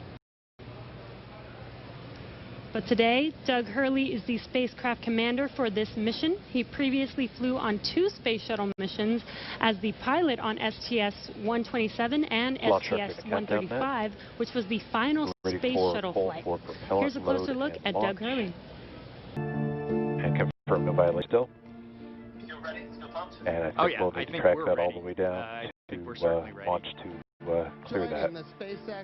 This polls also go for arming and launch escape system and go for propellant load. The technical poll is completed. All systems are proceeding. We're monitoring the weather as LD briefed. Hydraulics QD rod ring. Ring pressure will come up at -8 minutes 30 seconds, and we'll be able to verify decay rate. No concerns at this time. Everything's reading nominal, but watching that item. No other constraints on Falcon 9 or ground systems.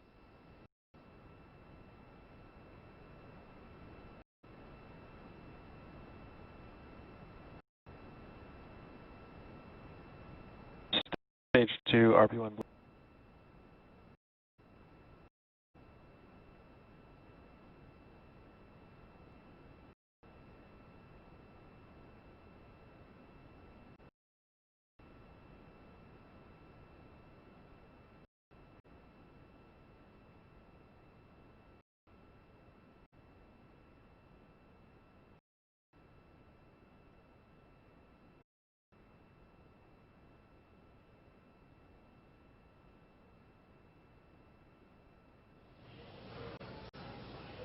All right, we just crossed the 55-minute mark away from launch. Sitting right next to Doug Hurley, who's closest to your screen, is NASA astronaut Bob Behnken. He is the 2, and Behnken previously flew on 2 space shuttle missions. STS served a tour as chief of the astronaut office. So here's a little bit more about the man who said testing out a brand new spacecraft is an astronaut's dream.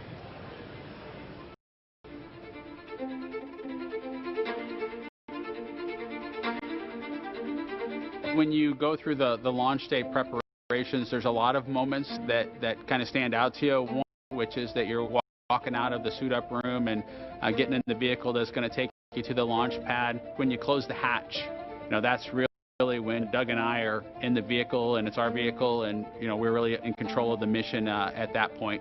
Test pilots, their task, proved that man could fly into orbit around the Earth and return live and well to talk about it.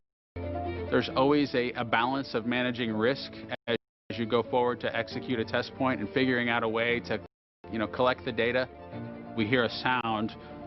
Okay, is that sound an expected sound? Or we see a light, is that light an expected light? Time in your head is, you know, a lot of things happen like that on launching of a vehicle. From St. Anne, Missouri, he is an Air Force colonel and flight test engineer. He flew aboard Space Shuttle Endeavour twice. Introducing NASA astronaut Bob Behnken.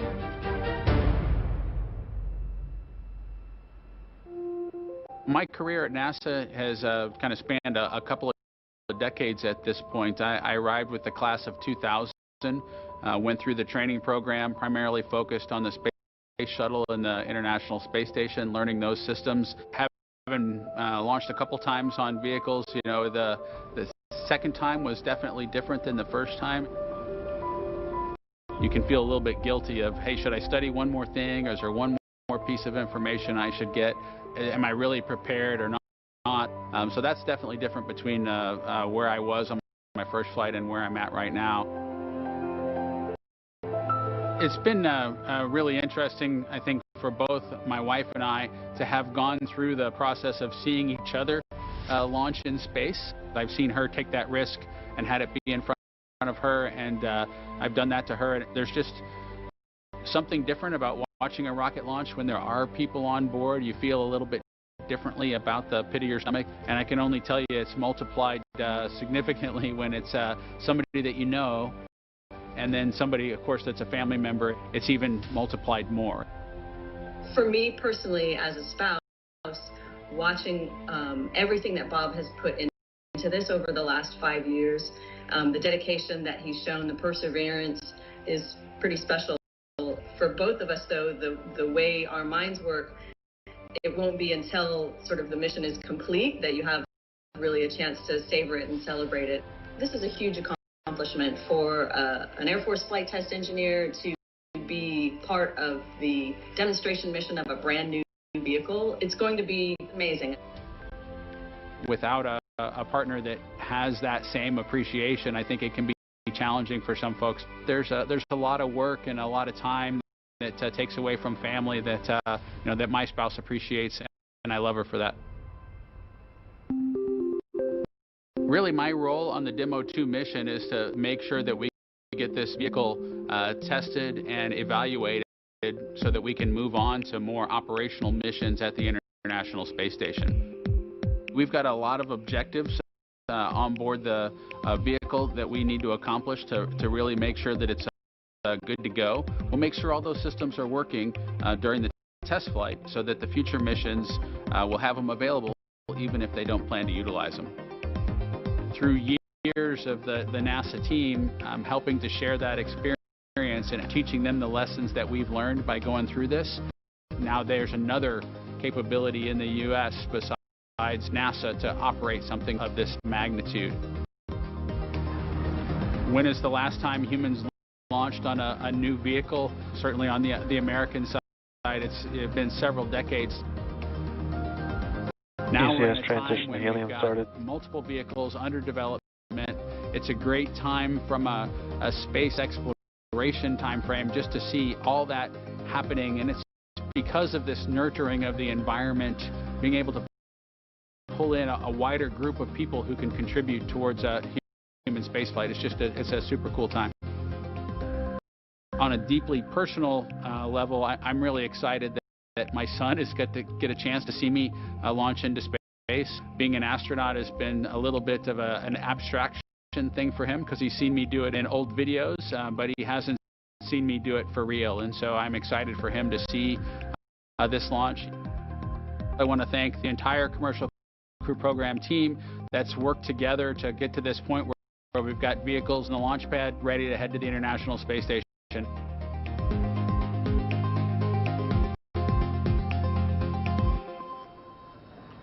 We're just over 49.5 minutes away from launch of the Falcon 9 carrying Dragon to the space station. Right now, the launch director and the launch team are preparing for readiness for launch poll. In this poll, the 13 members of the launch team will electronically indicate a go for launch. This is also the go for propellant load. Now, we're going to hear that in a couple of minutes, so while we wait, we are tracking you watching from all over the country. We're seeing large numbers of you logging on or tuning in from coast to coast, as well as around the world. We want to know, is this your first time watching a launch live? If not, how many have you seen before? Tell us using the hashtag LaunchAmerica from your favorite social media website. As for me, this isn't my first one. I've seen a lot, but everyone is exciting. Now, coming up, we're going to go into a readiness poll, as I mentioned. Currently, right now, on other nets, the SpaceX launch director is checking to verify the Dragon team is ready and that the NASA launch management team is ready. They'll come back at about T-minus 47 minutes with instructions to the SpaceX Falcon 9 team to make their final assessments. Then they log into the procedure. It's a little different than the old days where you would hear a go, go, go, you know, position by position, all up and down the row. In this electronic age, everybody just clicks on whether they're go or no go. The launch director will then, at T-minus 45 minutes, summarize the end of the poll and will then provide instructions for the team. At the same time, we will begin getting ready for the crew access arm retraction, and we'll show you that on one of the screens that we've got up.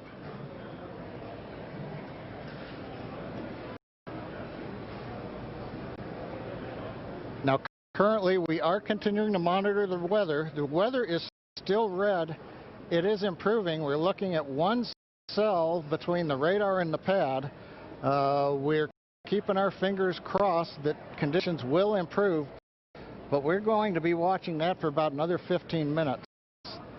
So it looks like we're going to be good to begin propellant load once we hear the polls, but we still have to get the get the range green so that we can actually do the launch in just 47 minutes from now.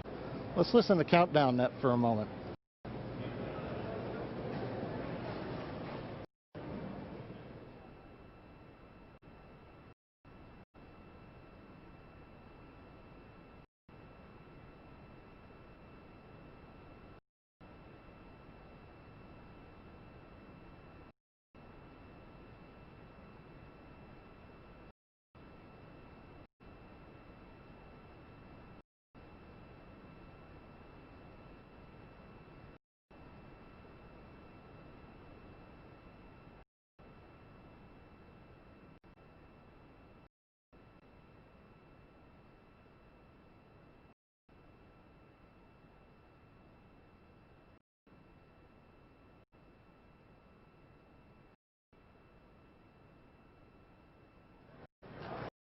Right now, coming up on 46 minutes, 10 seconds before launch.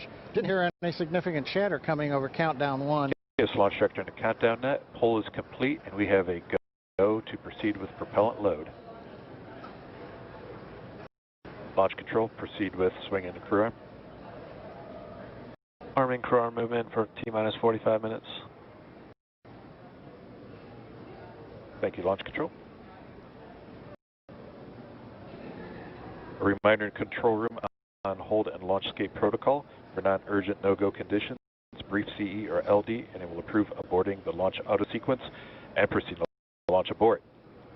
For urgent issues affecting the safety of the operation, operators shall call hold on the countdown net. Launch control will abort the launch auto sequence immediately and proceed into the launch abort auto sequence. Operators shall also advise the launch director whether structural breakup or fire is imminent or occurring per Dragon manual escape flight rules. Remainder on fire alarm instructions. Here in Fire Room 4, in the event of a fire alarm, key operators, previously briefed, will remain at their post while the alarm is evaluated. In the event that personal safety is threatened, we will evacuate to the south-facing emergency exit, which leads directly outside.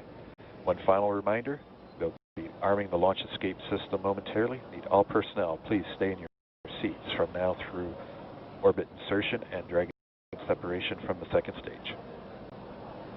Crew access arm retract has started. And you've heard Mike Taylor, the SpaceX launch director, give instructions to the team.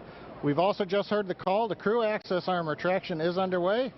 Great view from the camera inside the White Room as we see the arm moving away from the Dragon capsule, one of the major events necessary to get down to T0.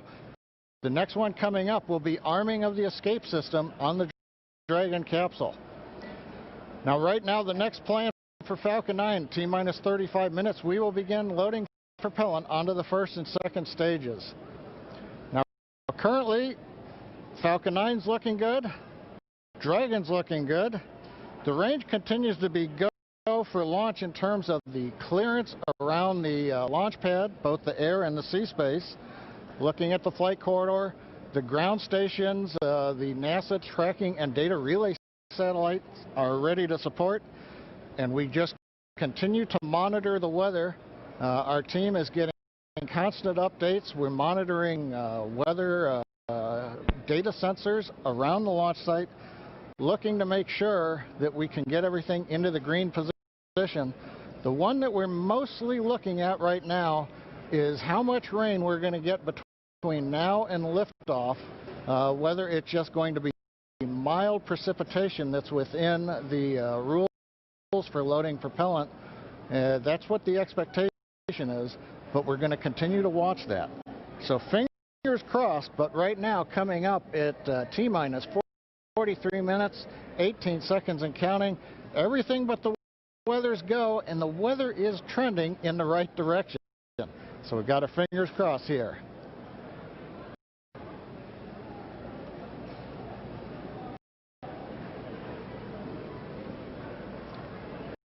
At this time, we're going to send it back over to Kennedy Space Center as the action is picking up on the launch pad.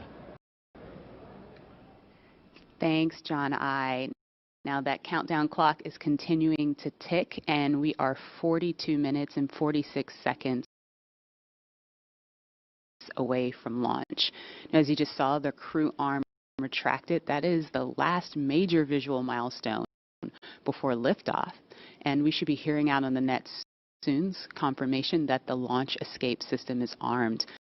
When that happens, all 8 of the Super Draco throttle valves are opened, which means that those engines can ignite. For section 7.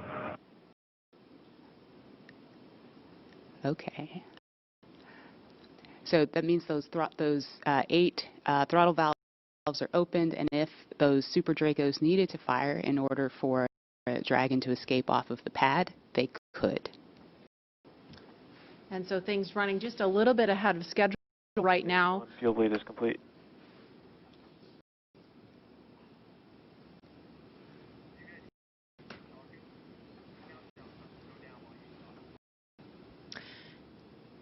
Now, we just saw the crew access arm retract just a minute ago.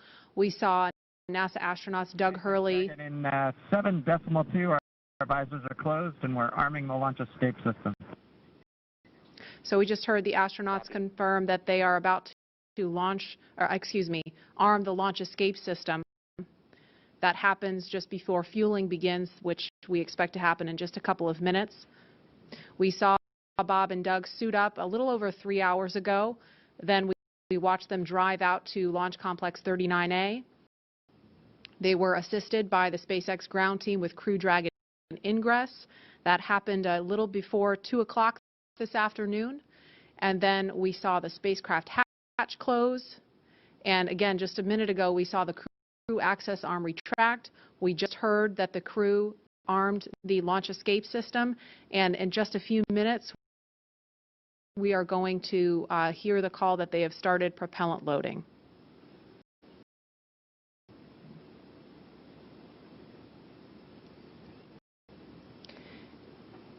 Launch escape system is verified armed.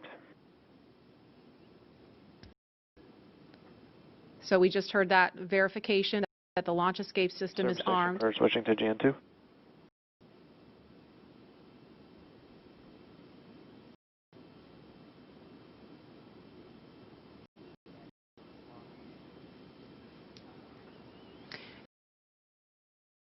and we are going to send it over to Hawthorne to take us through prop loading. Jesse? From the parachutes to the launch escape system, SpaceX has designed Crew Dragon and Falcon 9 to be the safest launch vehicle ever flown. And joining us today, we have SpaceX's Nick Picone, who was our mission manager for our in-flight abort mission earlier this year and currently works on the Starlink team. Thanks for joining us, Nick. Hey, Jesse. I'm here at the Launch and Landing Recovery Center with the recovery team and our Dragon ground operations team monitoring the launch. Awesome. Can you tell us more about the critical safety features on this new version of Dragon? Sure. So Dragon 2 was designed with long-term reuse, and so fundamentally there are multiple layers of redundancy to any of the failure modes that we could conceive of, that NASA could conceive of when we were working to design and test this vehicle over the past few years. But in the event that we encounter an unforeseen failure mode or multiple failures which push us outside of our design space, Dragon also has backup systems and operational controls intended to keep Bob and Doug safe. I'm sure you've heard a lot about it today, but the launch escape system is the primary backup system that we have from the moment that the vehicle is here on being fueled all the way up until orbital insertion.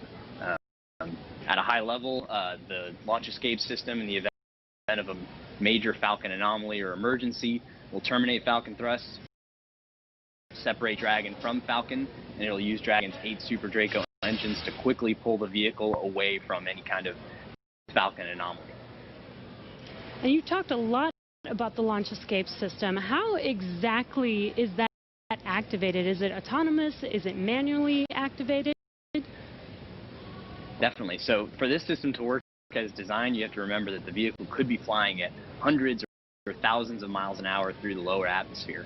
So it's really important that it's extremely fast and highly reliable with very low chance of false positives. The launch escape system fundamentally is set to look at a set of pre-programmed criteria which are on board the vehicle.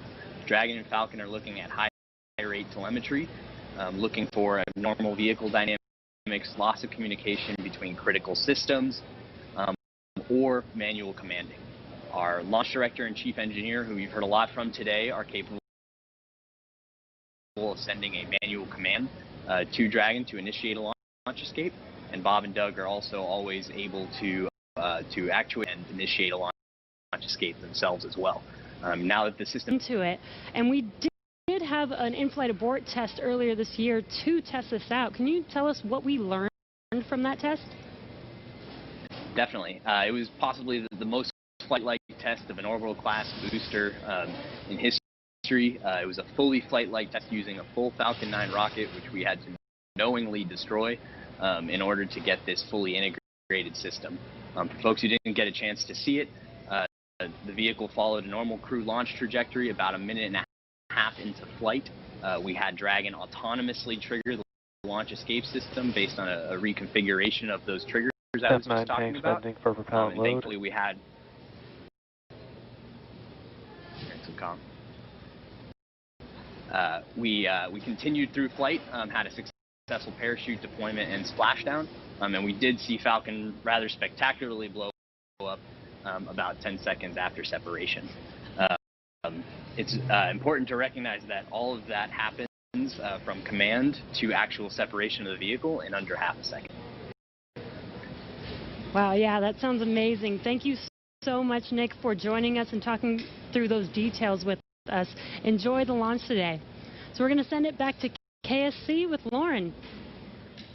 Thank you, Jesse. We are about a minute and a half away from propellant load. At T-minus 35 minutes, we should hear the call out on the nets that propellant load has started.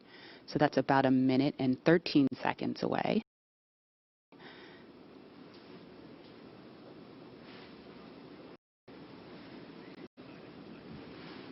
Hey, Marie and Lauren, I am getting goosebumps over here. It's just an exciting moment. When I was sitting in the vehicle, when we retracted everything, when all the prop was getting loaded up, I was just going through my crew notebook. I was thinking about, what my first step would be if there was a malfunction, because usually everything goes nominally when you fly to space, but you have to think about the things that you have to take care of, the first steps you have to take care of. And on my mission, I was calling out the abort calls, like if we had lost an engine, where we go next, when the different abort calls around the country and around the world. So I think that's what those guys are probably thinking about now, and just really getting ready for this mission to go off. Absolutely, and we're just now about 20 seconds from when we expect propellant loading to start. Again, that's fueling of the rocket. All right, we're getting close. We should hear that call out any second now on the nets. So let's listen in.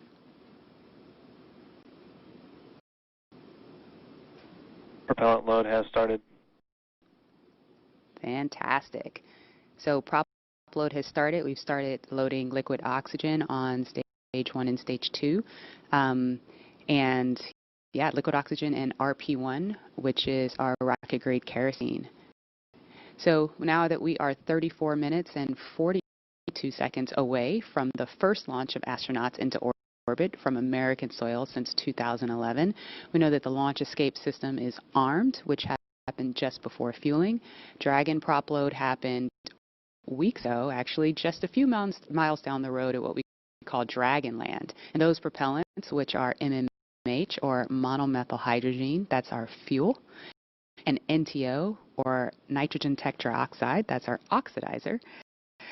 Those not only feed the Draco engines that propel Dragon on orbit, but they also supply those 8 Super Draco engines of the launch escape system. So I have one right here, a little model. Oh, it doesn't come off the stand. Don't break it, Lauren. All right, I know, it's very nice.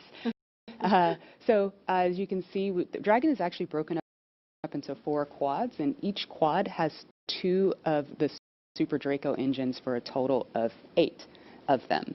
And as I mentioned, they are biprop engines. They have MMH and NTO as their oxidizer. Now, most abort systems from past space vehicles, I believe like Soyuz, Mercury, Apollo, they all had a pointy escape tower on top where there was essentially like a mini rocket engine or a series of rocket engines on top. And if they weren't used, that escape tower would have to jettison itself from the vehicle. If it was used, it would be used to lift the vehicle off of the rocket. Well, Dragon is a little bit different in that its escape system is actually integrated into the vehicle, and that's great for a couple of reasons. One less thing you have to jettison on a nominal flight, and so they're pretty dormant, just those throttle valves open unless they're used, and hopefully they never have to be. And yeah, I mean, the other thing that offers you is the ability to escape from the pad all the way to orbit. Because if you jettisoned your escape system prior to that, you couldn't. So yeah, that's little Dragon there. Again, new era, a much safer design. Yeah, absolutely. Thanks for walking us through that, Lauren. Again, the launch escape system is armed. That protects Bob and Doug so that if something were to go wrong, they can shoot off of the pad away from the rocket and parachute to safety in the ocean. That is such a crucial safety capability. And so now we want to go over to Hawthorne for an operational update with John. We are counting down those final minutes. Everything is still looking good on the Falcon 9 and the Dragon vehicles for an on-time launch, but weather is trending the wrong way right now. And we're keeping our ears open in case we hear that the weather is going to be no-go for the rest of the count. Right now, we are counting down at T-minus 32 minutes. Stage 1 locks and Falcon 9 RP1 did flow rates begin are nominal. propellant load at T-minus 35 minutes, right on time. The propellants we use on Falcon 9 are a fuel, which is rocket-grade kerosene, also called RP1, refined petroleum. We use an oxidizer, and that's the super chilled liquid oxygen, or LOX as we call it. Those 2 propellants come together, but they don't like. So we need an ignition source to complete the fire triangle. For this, Falcon 9 uses a fluid called T-tub. You might see that just before first stage ignition, or maybe later in the second stage ignition. You get a green color colored flame as the T-tub comes out into the oxygen, and that ignites the main engines right before the rocket takes off or the second stage engine lights. Now currently in the fueling, RP1 fuel is about 10% full on the first stage. That's the bottom 2/3 of the stack of the vehicle you can see on the left.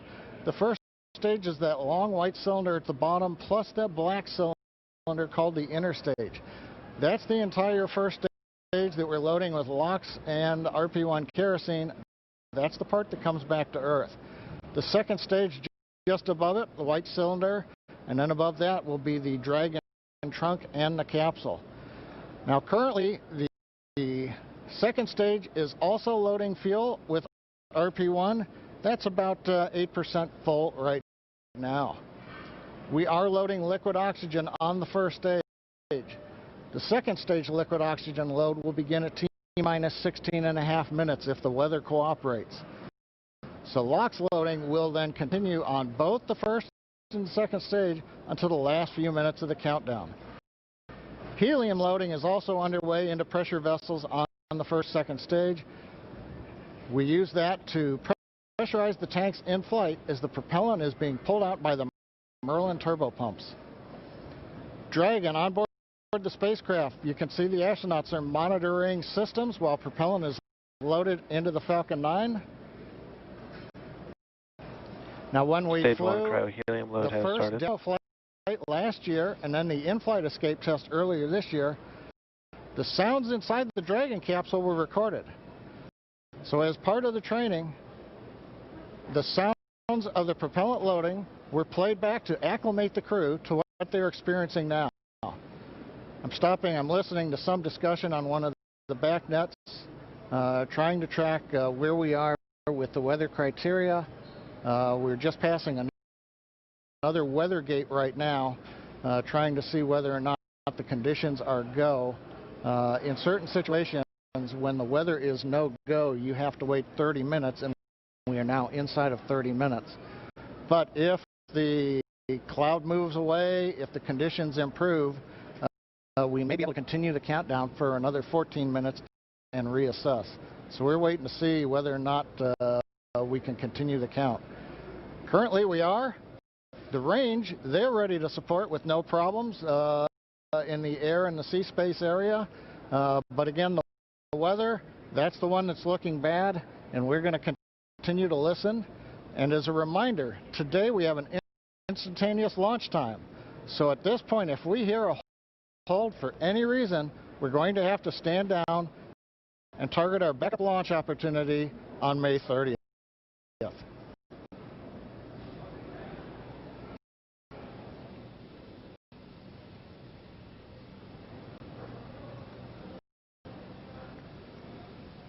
For Demo 2, Bob and Doug's flight to station will take about 19 hours, and their journey is fairly similar to the trip our Cargo Dragon makes back and forth to the International Space Station, with two noticeable differences: docking and splashdown.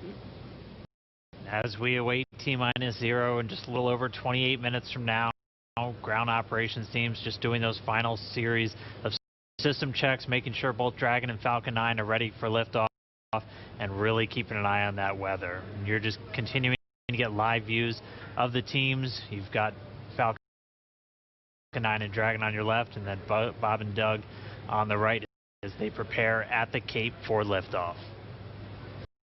Once we hit